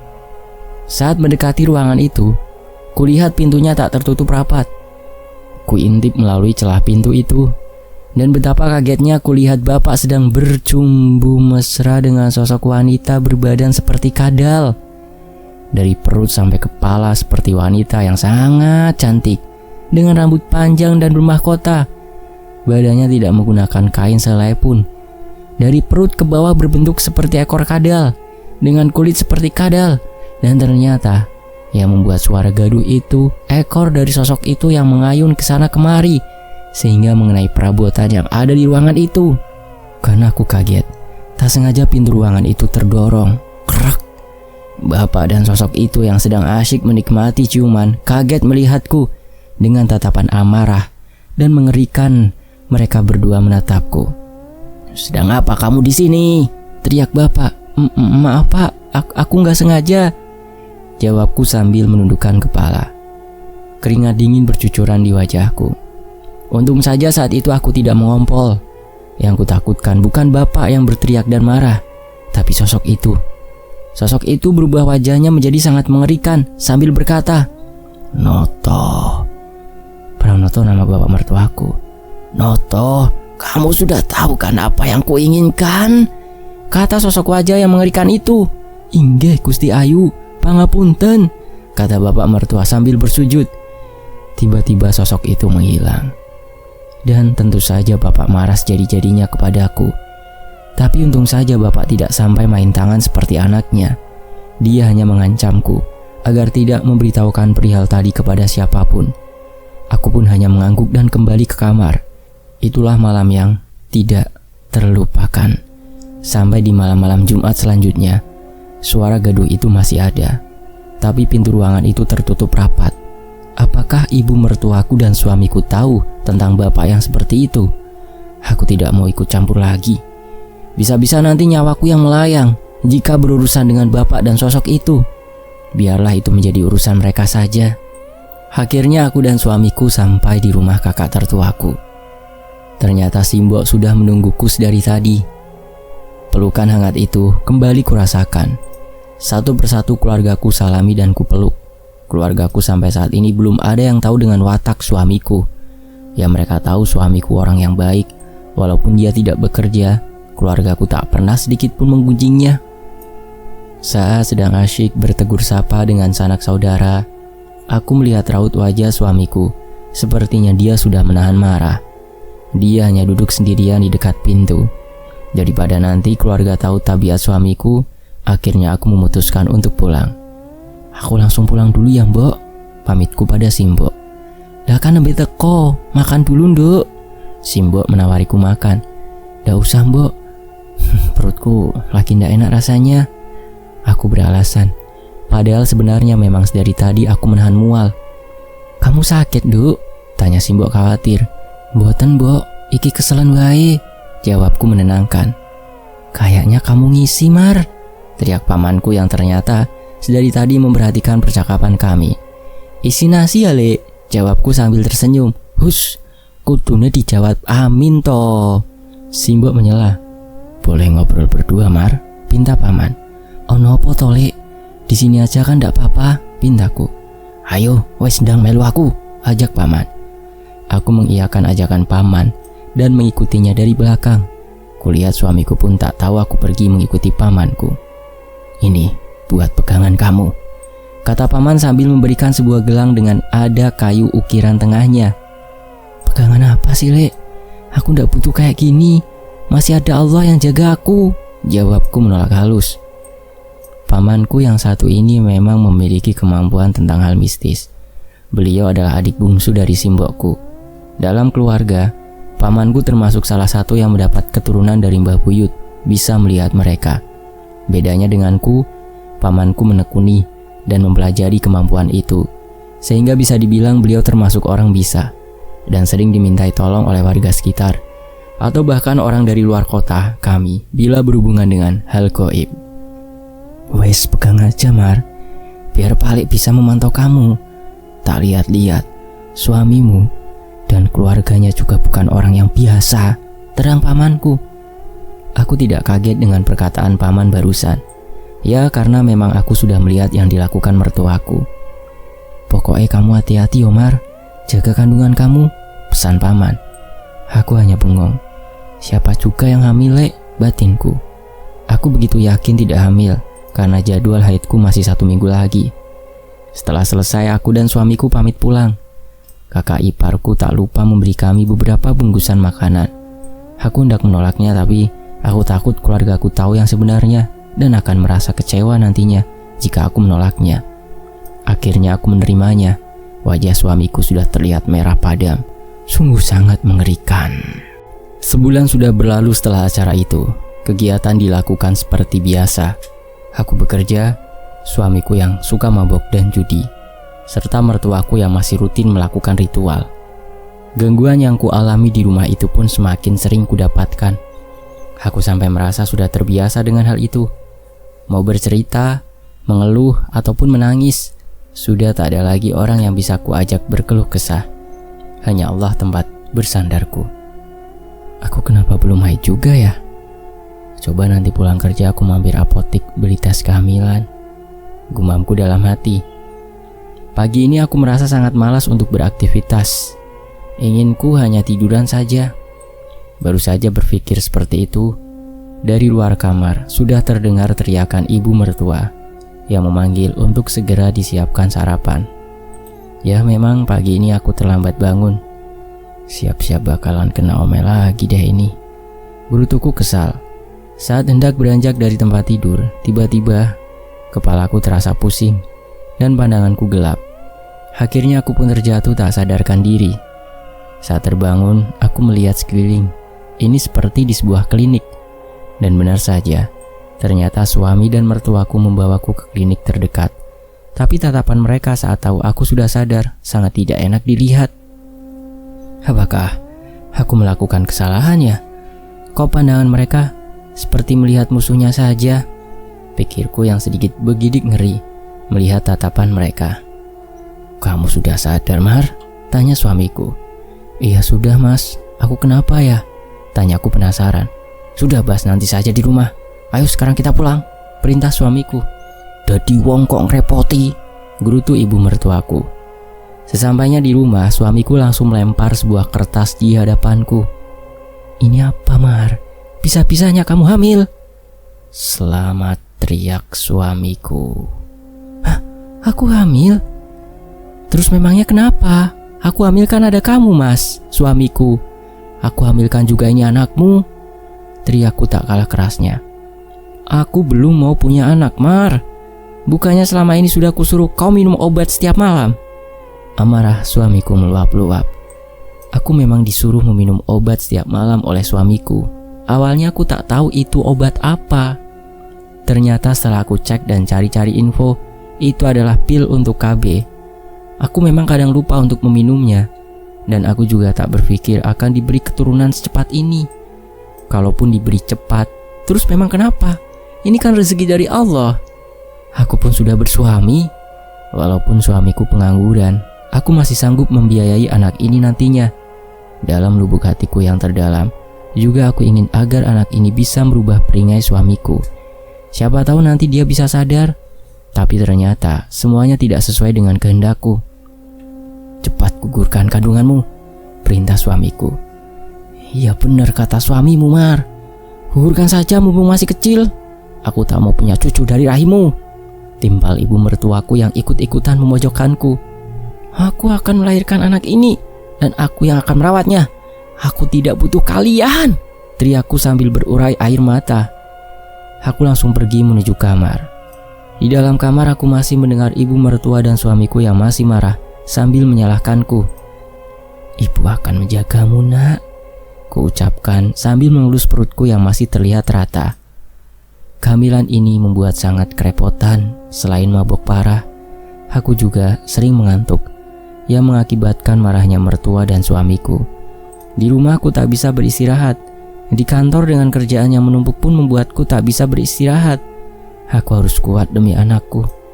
Setiap jadwal kontrol kandungan, aku rutin datang walaupun sendirian.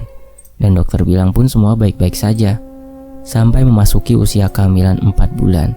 Tiba-tiba perutku terasa sangat panas dan melilit. Dengan tertatih-tatih, aku menaiki motor sendiri menuju klinik. Saat hendak ke klinik, aku melihat suami dan mertuaku. Mereka seperti bahagia sekali. Sesampainya di klinik, aku langsung diperiksa dan dicek. Tapi anehnya kata dokter tidak ada apa-apa. Hanya memang aku sedikit mengalami kontraksi. Mungkin disebabkan karena stres atau kecapean saja. Untungnya kandunganku kuat dan jabang bayinya tidak kenapa-napa. Selama kehamilan 4 bulan ini, keluargaku belum ada yang tahu kalau aku hamil. Aku sengaja tidak memberitahukan kabar ini. Biarkan nanti saja kalau aku kesana, aku langsung yang akan memberitahu.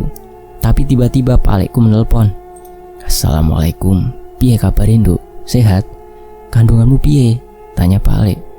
Waalaikumsalam Lek, alhamdulillah sehat. Pak Alek gimana kabarnya?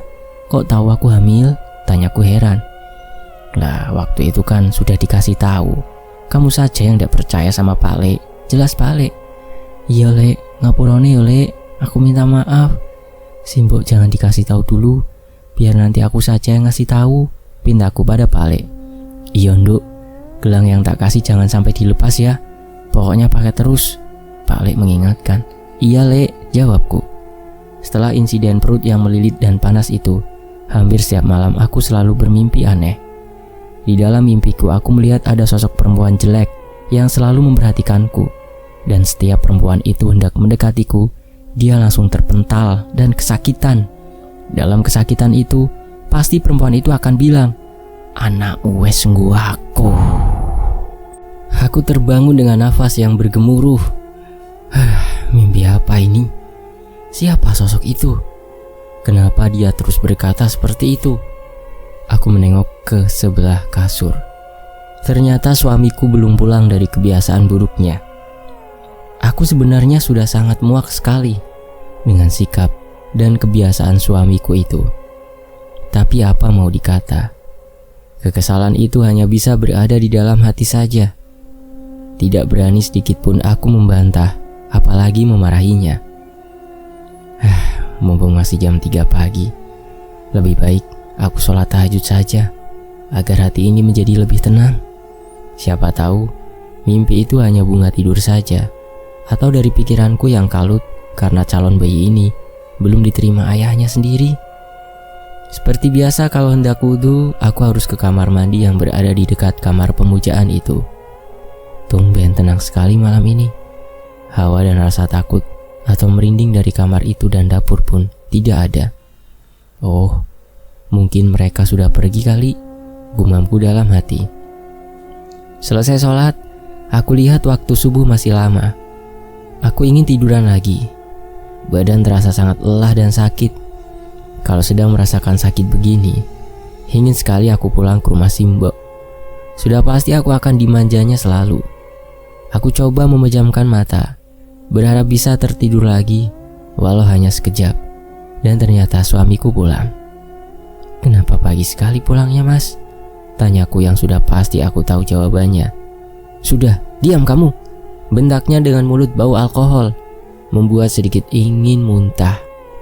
Aku coba menahan dengan tangan agar tak muntah di kamar. Sudah sana, kalau mau muntah jangan di sini, kotor dan bau. Sana, sana. Dia mengusirku. Aku akhirnya pergi ke kamar mandi dan sekalian melanjutkan aktivitasku di rumah seperti biasa. Sepulang kerja, aku mengunjungi rumah Simbok. Aku tahu pasti nanti bakal kena marah suami, tapi bodoh amat lah. Peduli apa dia? Kenapa aku tak boleh menemui orang tuaku sendiri? Sesampai di rumah Simbok, aku langsung memeluknya, bersimpuh di kakinya. "Nopo, Nduk?" Simbok bertanya. "Kesini duduk dulu." "Mbok, pangapurane ya Mbok. Maafin aku Mbok. Aku sudah gak sanggup berumah tangga dengan suamiku," jawabku sambil menangis. "Sabar Nduk, sabar. Kabeh mesti ono dalane. Iki mung ujian kanggo rumah tanggamu," nasihat Simbok. "Iya Mbok," jawabku lesu. Aku memang belum pernah menceritakan sedikit pun perilaku suamiku kepada Simbok. Tapi aku yakin Simbok sebenarnya bisa merasakannya. "Assalamualaikum." "Waalaikumsalam. Lo Pak Lek, kok iso pas yo? Aku kesini, sampean juga kesini Lek." "Aku emang niat rene Mar. Memang niat mau kesini. Soalnya aku lihat kamu kayaknya mau kesini. Aku mau ketemu sama kamu. Ada hal penting yang mau tak bicarakan," jawab paman serius. "Ono apa Lek?" tanyaku penasaran. "Kandunganmu ono sing meh ganggu Mar. Untung kamu percaya sama Pak Lek, masih mau memakai gelang itu." "Maksudnya gimana Lek?" tanyaku kaget. "Loh alhamdulillah, kowe hamil toh Nduk?" Tiba-tiba Simbok menyela. "Iya alhamdulillah Mbok, ini sudah 4 bulan," sambil kuelus perutku yang sedikit membuncit. "Sebenarnya aku kesini itu mau ngabarin Simbok, sekalian pingin dibuatin syukuran kecil-kecilan." Udah, bahas itu nanti saja. Ini lebih penting Mar. "Kamu pernah mimpi ndak ada yang mau ngambil anakmu?" tanya Pak Lek. "Oh ya, pernah Lek, beberapa kali malahan." Akhirnya aku ceritakan semua detail mimpiku kepada Pak Lek. "Itulah mertuamu Mar," jelas Pak Lek. "Apa?" Aku kaget dan memastikan lagi yang Pak Lek ucap barusan. "Yang bener sampean Lek," Simbok ikut memastikan. Jadi menurut Pak Lek itu adalah sosok yang dikirimkan mertuaku untuk mengambil janinku. Tapi Pak Lek belum yakin ini untuk tumbal atau hanya untuk menggugurkannya saja.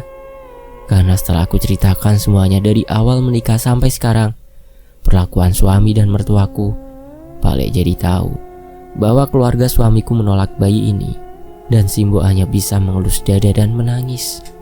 "Walah Nduk, nasibmu kok koyong ngene, mesake nemen," kalimat Simbok dalam tangisannya.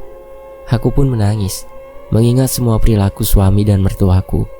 Dan aku baru tahu kenapa aku tadi memiliki keberanian untuk ke rumah Simbok tanpa izin dulu dengan suamiku. Ternyata itu ulah Pak Lek.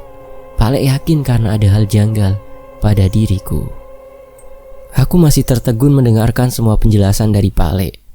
Dalam benakku masih belum memahami tentang semua ini. Kenapa mertuaku begitu? "Wes Mar, mulai sekarang kamu di sini saja. Sudah, pasti aman. Pak Lek juga bisa leluasa menjaga kamu," pinta Pak Lek. "Tapi Lek, ya ndak mungkin aku di sini. Suamiku gimana? Siapa yang mau mengurusi? Aku juga ndak tahan kalau harus jauh-jauhkan begini. Iya kan, Bok?" Pertanyaanku pada Simbok seraya meminta pembenaran. Yen kalau menurut Simbok, sekarang nurut Pak Lekmu saja.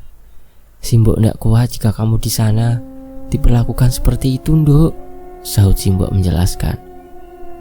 Aku hanya bisa tertunduk, memikirkan apakah ini memang jalan yang terbaik, ataukah aku harus kembali ke rumah suami. Kalau aku di sini, bagaimana kalau suamiku mencariku dan memarahiku? Kalau aku saja yang terkena dampaknya tidak masalah, tapi Simbok, Pak Lek, bagaimana kalau mereka juga ikut terkena imbasnya? Sedangkan kalau aku kembali ke sana, aku takut kehilangan bayi ini. Ya Allah, apa yang harus hamba perbuat? Akhirnya aku menuruti saran dari Pak Lek untuk tinggal sementara di rumah Simbok sampai situasi aman untuk kandunganku. Aku pun hanya mengirim pesan pada suamiku bahwa aku harus dinas luar kota. Aku terpaksa berbohong agar Simbok dan Pak Lek tidak terkena kemarahan suamiku. "Apa tidak bisa kamu pulang dulu?" "Kenapa kamu bilang mendadak, Mar?" Cerca suamiku seperti kebakaran jenggot saat aku memberitahu bahwa aku tak bisa pulang. Bukan mendadak, Mas. Ini sebenarnya sudah dari jauh-jauh hari aku ingin memberitahumu. Tapi bagaimana aku bisa mengabarimu? Sedangkan kamu saja pulang selalu pagi. Kita jarang sekali ngobrol, Mas. Aku memberikan alasan. Walaupun itu benar sekali, kami jarang sekali ngobrol. Perdebatan panjang tak kunjung selesai. Dan seperti biasa aku selalu yang merasa bersalah dan mengalah. Bagaimana bisa aku mencintai orang seperti itu? Dulu saat mendekatiku dia tak begitu. Dia begitu baik, sopan dan pengertian. Tapi demi bayi ini, aku harus berkorban sedikit. 3 hari setelah aku memutuskan menetap sementara di rumah Simbo, hampir setiap waktu, aku selalu memikirkan suamiku. Rasanya seperti rindu sekali, walaupun di rumah. Kami jarang bermesraan dan ngobrol. Tapi bila sudah melihat wajahnya, rasa marah, kecewa, dan kesal hilang begitu saja. Dan selama 3 hari ini juga, aku sudah tak memimpikan sosok menyeramkan itu lagi. Yang aku impikan dan pikirkan hanyalah suamiku. Malam hari itu, badanku tiba-tiba demam. Badanku terasa panas sekali. Dan sambil tertidur, aku seperti mengigau, memanggil-manggil suamiku. Simbo yang berada di ruang tengah langsung menuju kamarku. "Nduk, sadar Nduk. Badanmu kok panas sekali. Ayo periksa saja," saran Simbo. "Mbok, aku harus pulang, Mbok. Aku kepikiran suamiku terus," jawabku lemas. "Ya sudah, besok biar diantarin Pak Lekmu saja," perintah Simbo. Sementara itu, aku berdoa, semoga semuanya nanti akan baik-baik saja. Doaku dalam hati. Suamiku sendiri jarang sekali menghubungiku. Aku yang memang masih shock dengan cerita Pak Lek, masih enggan untuk berkirim pesan dengan suamiku. Biarlah nanti saja bila bertemu, aku akan langsung meminta penjelasan. Sekarang yang pasti aku ingin segera bertemu dengan suamiku. Pagi itu demamku belum turun juga. Samar-samar aku mendengar obrolan Simbo dan Pak Lek. Pak Lek sudah datang sedari tadi. Namun Simbo memintaku untuk sarapan pagi di sini dulu, baru pergi ke rumah mertua. "Yuh, ono sing rak beres iki. Ada yang gak beres. Sudah, Maryam, biar di sini saja." Aku curiga Maryam ini kena pelet. Pak Le menjelaskan kecurigaannya pada Simbo. "Opo kowe wis yakin, Lek?" tanya Simbo. "Iki, engko aku benseng rono dhewe wae yu. Aku yang akan kesana sendiri. Sudah, sampean percaya wae karo aku," tegas Pak Le. Aku yang di dalam kamar mendengar kata pelet. Hah? Apa iya aku terkena pelet? Rasanya tidak mungkin suamiku setega itu menggunakan cara kotor untuk mendapatkanku. Aku hendak menuju ruang tengah, ingin mengikuti obrolan Simbo dan Pak Le. Tapi ternyata terlambat. Sudah terdengar suara motor Pak Le yang melaju pergi. Tapi kenapa aku tak diajak? Bukannya Pak Le kesini mau mengantarku ke rumah mertuaku? Kenapa Pak Le pergi sendirian? Nanti kalau suamiku tahu aku berbohong bagaimana? Kasihan nanti Pak Le yang kena imbasnya. Dan pasti suamiku akan marah besar padaku. Saat hendak bangun dari tempat tidur, tiba-tiba badanku ambruk lagi. Lemas sekali rasanya. Bayi dalam perutku juga gerakannya melemah. Kenapa ini? Mbok, Simbo. Dengan suara lemas aku berusaha memanggil Simbo. Tak lama kemudian, Simbo datang dengan wajah kaget melihatku terbaring di lantai. "Duk, ayo naik rumah sakit wae." Aku belum sempat menjawab. Simbo sudah berlari meninggalkanku. Entah mau kemana. Simbo dengan gamis panjangnya yang sedikit diangkat agar lebih leluasa berlari. Tak lama kemudian, Simbo datang dengan kakak pertamaku. Aku yang lemas segera digendong kakakku menuju mobil dan membawaku ke rumah sakit. Di rumah sakit, aku segera ditangani dokter. Diberilah cairan infus dan dicek kandunganku. "Bu, ini detak jantung anak ibu lemah sekali. Ibu harus istirahat total ya," kata dokter laki-laki itu. Aku hanya mengangguk saja. Kulihat Simbo menangis di sebelahku. Kakakku sedang mengurus administrasinya karena ternyata aku harus diopnam di sini. Perlukah aku memberi kabar kepada Iwan, suamiku? Lama-kelamaan mataku terasa berat, dan aku pun mulai mengantuk. Saat tertidur, aku bermimpi sosok menyeramkan itu lagi. Tapi tak lama kemudian, sosok itu seperti kesakitan dan menghilang begitu saja. Entah apa yang terjadi, tapi hatiku merasa lega sekali. Aku terbangun dan melihat Simbok tertidur sambil duduk dengan kepala bersandar di ranjangku. Kulihat tangan keriputnya. Ternyata beliau sudah semakin tua saja. Maafkan aku Simbok yang belum bisa membahagiakanmu. Aku biarkan saja Simbok tidur. Mungkin beliau kecapean menemani dan mengurusku. Badan dan suhu tubuhku sudah enakan. Bayi dalam perutku juga sepertinya baik-baik saja. Sayup-sayup terdengar suara azan maghrib dari luar kamar rawat inapku. Aku perlahan membangunkan Simbok. "Mbok, bangun, maghrib," seruku sambil menggoyangkan tubuh Simbok secara perlahan. Tubuh kurus dengan rambut yang sudah sepenuhnya memutih itu pun akhirnya terbangun. "Loh, wes tangi nduk, piye? Sudah enak belum badanmu?" tanya Simbok penuh semangat. "Alhamdulillah, sudah enakan, Mbok. Semoga besok iso mulai ya, Mbok," jawabku penuh harap. "Semoga wae ya, Nduk. Amin," Simbok seraya mengaminkan. "Mbok, aku mau bilang, sebenarnya sebelum pingsan tadi, aku dengar Ibu dan Pak Lek ngobrol. Sebenarnya ada apa?" tanyaku serius, berharap Simbok memberikan jawaban yang jujur, tidak hanya jawaban untuk menenangkan hati. Sambil menundukkan kepalanya, wanita yang selalu aku hormati dan sayangi itu tiba-tiba menangis. "Ada apa, Mbok? Kenapa Mbok malah menangis? Cerita, Mbok," pintaku memaksa. "Aku mesake awakmu, Nduk. Kenapa kowe gak pernah cerita masalah perlakuan mertua lan bojomu kuwi? Kok iso Mbok simpen dhewe, Nduk? Aku langsung terdiam mendengar Simbok mengatakan hal itu sambil mengusap air matanya. Ingin sekali sebenarnya aku bercerita semua tentang keluarga suamiku. Tapi entah kenapa mulut ini seperti terkunci. Batin dan pikiranku pun seperti berperang sendiri di dalam otakku. Batinku ingin berbicara dan mengakhiri semuanya, tetapi pikiranku menolaknya. Dalam pikiranku pun sebenarnya aku masih saja selalu memikirkan suamiku. Apalagi sekarang aku sedang hamil anaknya. Walaupun ini tidak diharapkan olehnya, tapi aku masih berharap anak ini tidak akan kekurangan kasih sayang dari bapak ibunya nanti. Aku masih tertegun dan terdiam 1000 bahasa. Simbok yang sepertinya paham. Aku belum mau bercerita memberikanku waktu dahulu. Beliau mengambil mukena putih dari dalam tasnya dan berpamitan hendak sholat maghrib sebentar di masjid rumah sakit. Kamarku dirawat berada di lantai dasar, jadi aku tidak perlu khawatir Simbok kesusahan menggunakan lift. Masjidnya pun sebenarnya tidak begitu jauh. Memang keluar dari bangunan rumah sakit, tapi masih dalam lingkungan rumah sakit. Hanya tinggal menyusuri lorong kamar lantai dasar sampai ketemu pintu keluar. Dari situ sudah terlihat masjid yang selalu ramai, walaupun bukan jam sholat.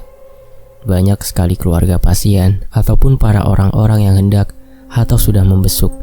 Tak jarang juga melihat para keluarga pasien yang menangis terseduh-seduh, meminta pertolongan dari Zat yang Maha Segalanya, Allah Subhanahu wa Ta'ala. Masjid yang berada di depan bangunan rumah sakit itu seperti menjadi saksi bisu betapa banyaknya harapan-harapan dari orang-orang yang terlihat tegar di depan keluarganya yang sakit.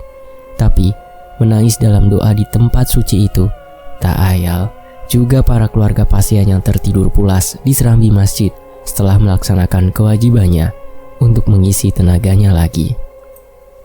Aku pernah di posisi itu saat menemani almarhum bapak dahulu waktu masih dirawat di rumah sakit itu karena penyakitnya kambuh dan penyakit yang akhirnya membunuh almarhum bapak.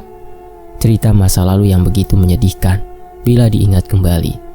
Beliau adalah cinta pertamaku. Aku selalu dimanja dan disayangnya. Walaupun kami hidup sederhana, tapi hampir semua keinginan dan kemauanku selalu diturutinya. "Aku kangen, Pak. Al-Fatihah untuk Bapak." Sementara itu, lama sekali Simbok belum kembali.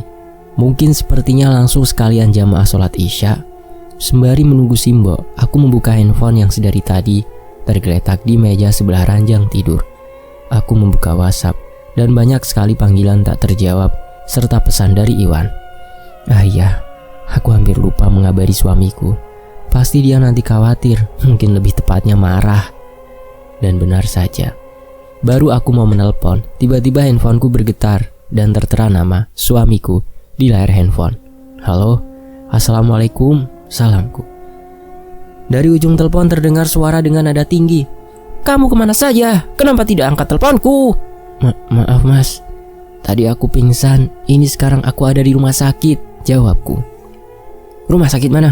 Biar aku jemput, tanya Iwan. Rumah sakit panti. Aku terhenti mengatakan lengkap nama rumah sakitnya. Aku lupa kalau aku berbohong sedang dinas luar. Kamu bohong sama aku ya Mar? Kamu gak dinas luar kota kan? Tanya Iwan penuh selidik.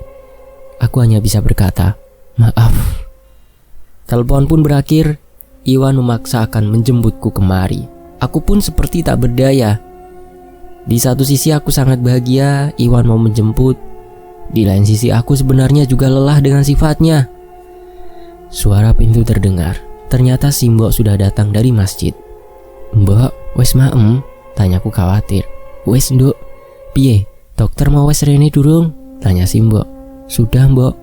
Katanya besok pagi udah boleh pulang, jelasku. Alhamdulillah yan ngono.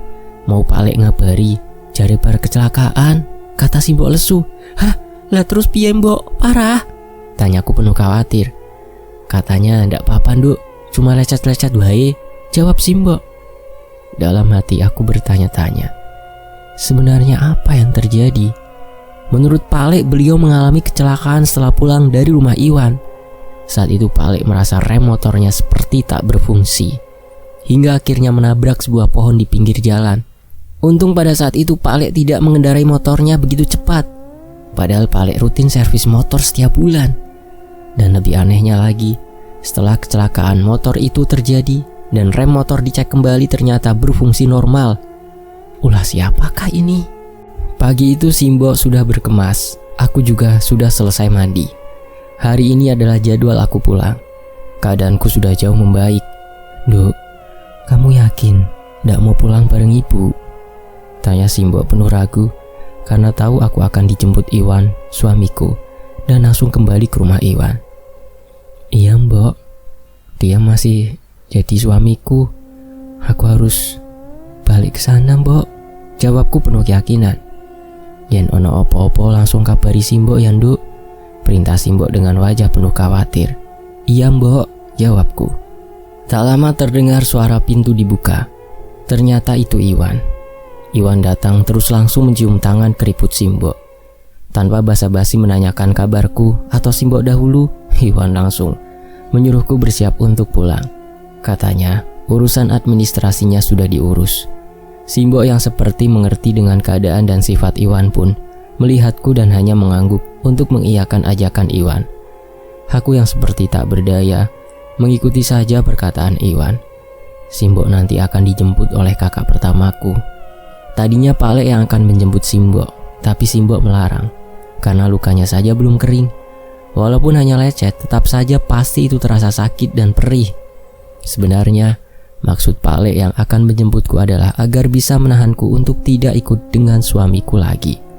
Aku juga baru tahu kalau aku sakit ini adalah efek dari pelet suamiku sendiri. Karena dari keterangan medis pun katanya, aku cuma kelelahan saja. Semua tes dan hasil labku normal. Aku yang tidak pernah sakit sampai pingsan pun sebenarnya merasa aneh. Tapi apa benar aku terkena pelet? Aku tak habis pikir. Tapi apa mungkin Palek membohongiku soal mimpi-mimpiku? Palek juga sebenarnya sudah tahu. Siapa sosok sebenarnya yang selalu muncul di mimpiku? Sosok itu adalah suruhan dari mertuaku. Mereka tidak mau aku melahirkan anak ini dan memberikan anak ini untuk jin peliharaannya. Aku tentu merasa kaget dan shock sekali. Bagaimana mungkin ini terjadi padaku? Kenapa mereka tega sekali? Tapi aku pun tak bisa langsung percaya walaupun Simbok sendiri yang memberitahuku dan memperingatkanku. Saat hendak pulang, aku melihat Simbok sempat menitikan air matanya. Hatiku terasa seperti ada yang menusuk. Sakit sekali melihatnya menangis gara-gara aku. Tahu aku melihat Simbok, Iwan pun segera menyeret tanganku dengan kasar. Aku hanya mengikutinya di belakang dengan langkah tak beraturan karena tarikan tangannya tadi. Dalam perjalanan menuju rumah suamiku, aku melihat sepertinya ini bukan arah menuju rumahnya. Ternyata Iwan mengajakku makan di resto favoritku. Meski kita pacaran tidak terlalu lama dan dalam pernikahan pun sepertinya dia sering acuh tak acuh, bahkan sering bersikap kasar, tapi Iwan tahu semua kesukaanku. Entah dari mana Iwan tahu, dia tidak pernah mau memberitahukannya. Senang sekali rasanya diajak makan bersama setelah sekian lama. Iwan pun segera memesankan ayam bakar dengan sambal terasi, tidak lupa beserta lalapannya. Es jeruk pun tidak luput dari ingatannya. Dia tahu sekali makanan yang membuatku senang. Sedangkan dia memesan nasi goreng. Aku makan dengan lahapnya. Tidak lupa aku cuci dulu tanganku. Makan dengan sambal seperti ini memang lebih enak menggunakan tangan daripada menggunakan sendok. Setelah selesai makan, Iwan menanyakan keadaan bayi dalam perutku. Tumben sekali, pikirku. Anak kita sehat kan, Mar? Alhamdulillah sehat, jawabku singkat. Kamu kenapa bohong, Mar? Tanya Iwan tanpa melihat wajahku. Aku tahu dari nada bicaranya, dia pasti sedang menahan amarah. Aku bingung sekali memberi penjelasan. Kamu sudah selesai makan kan, Mar? Ayo segera pulang, perintah Iwan. Aku pun langsung segera bergegas menuju meja kasir. Ternyata Iwan juga memesan makanan lain untuk dibawa pulang. Sudah pasti itu untuk bapak dan ibu mertuaku. Kenapa aku yang bayar? Dan kenapa aku mau saja yang bayar tanpa disuruh? Asal tahu saja, dahulu pernah makan di resto dan Iwan yang bayar. Sampai rumah dia menagihnya, dan tentu saja bila aku tak memberikannya, dia akan semakin menjadi-jadi. Tamparan pasti akan mendarat di pipiku. Makanya sekarang aku menghindari itu. Selesai membayar, Iwan sudah menungguku di atas motor. Ayo bisa cepetan gak sih? Lelet banget, panggil Iwan dengan suara yang begitu keras. Aku hanya diam dan berlari menuju parkiran motor. Aku sekilas melihat tukang parkir sedikit terkejut.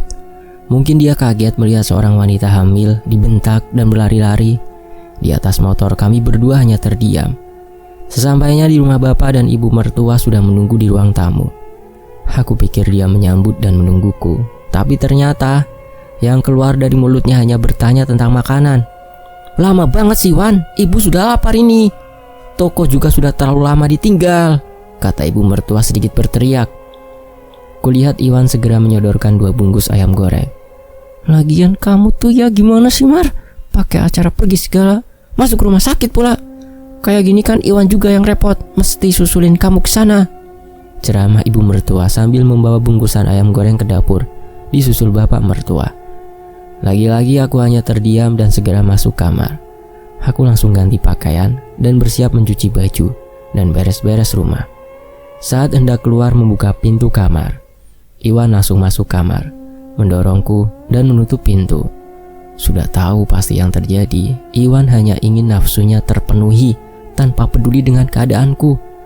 Aku pun hanya bisa menurutinya. Aku merasa hubungan badan ini seperti pelampiasan emosi Iwan. Dia bermain begitu kasar. Aku sebenarnya tidak bisa menikmatinya. Setelah selesai dia menikmati tubuhku, Iwan berbaring di sebelahku.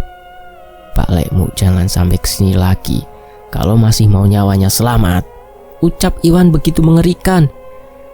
Aku beneran gak tahu, Mas, kalau Pak Lek mau kesini, jawabku apa adanya. Segera lepas gelang itu. Kamu jangan berani-beraninya pakai barang-barang pemberian Pak Lekmu lagi, pinta Iwan. Dengan paksa Iwan menarik kalung gelang yang masih melingkar di leherku. Begitu perih terasa saat dia menarik kalungku. Jadi beneran kamu yang buat Pak Lek kecelakaan, Mas? Tanyaku kecewa. Itu semua demi kamu, Mar. Pak Lekmu itu jahat, mau memisahkan kamu dari aku, jawab Iwan sambil memegang tanganku. Aku yang tadinya kecewa, sedikit demi sedikit kembali iba dengan Iwan. Sebegitu besarkah dia mencintaiku? Pokoknya kalau sampai kamu pergi lagi dari rumah ini, lihat saja nanti apa yang akan terjadi. Iwan memberi peringatan tegas kepadaku. Aku mengumpulkan semua keberanian dan menjawab Iwan. Memangnya kenapa kalau aku pergi, Mas? Toh aku di sini juga seperti pembantu dan pemuas birahimu saja. Iwan bangun dari tidurnya dan menindihku, kemudian plak, tamparan itu lagi. Berani jawab kamu ya? Masih untung kamu cuma pingsan waktu itu. teriak Iwan sambil memegang leherku seperti hendak dicekiknya. Aku pun menangis sambil memohon ampun. Kemudian dia beranjak pergi meninggalkan kamar kami berdua. Entahlah, aku tidak tahu dia hendak kemana. Yang jelas kurasakan sekarang ini pipiku begitu perih dan perutku begitu sakit setelah ditindih tubuh Iwan. Apa dia sebenarnya ingin membunuhku secara perlahan? Selesai untuk season pertama, kisah yang diceritakan oleh Mbak Siti Maryam. Semoga Mbak Siti Maryam kuat dalam menjalani kehidupannya yang harus dilaluinya dengan garisan takdir yang sekarang. Terima kasih untuk penulisnya, Mbak Dini Pelwa 25, akun Wattpad. Pada mampir juga ya ke akun beliau. Dan Fakta Sejarah, terima kasih sebesar-besarnya untuk teman-teman yang sudah menyimak sejauh ini. Ambil positifnya ya, dan buang negatifnya. Hati-hati dengan orang baru yang dikenal, apalagi kenalnya lewat Facebook, Instagram, Twitter, dan akun medsos lainnya. Saya pamit, wassalamualaikum warahmatullahi wabarakatuh. Sampai jumpa di kisah lainnya, tetap di Fakta Sejarah.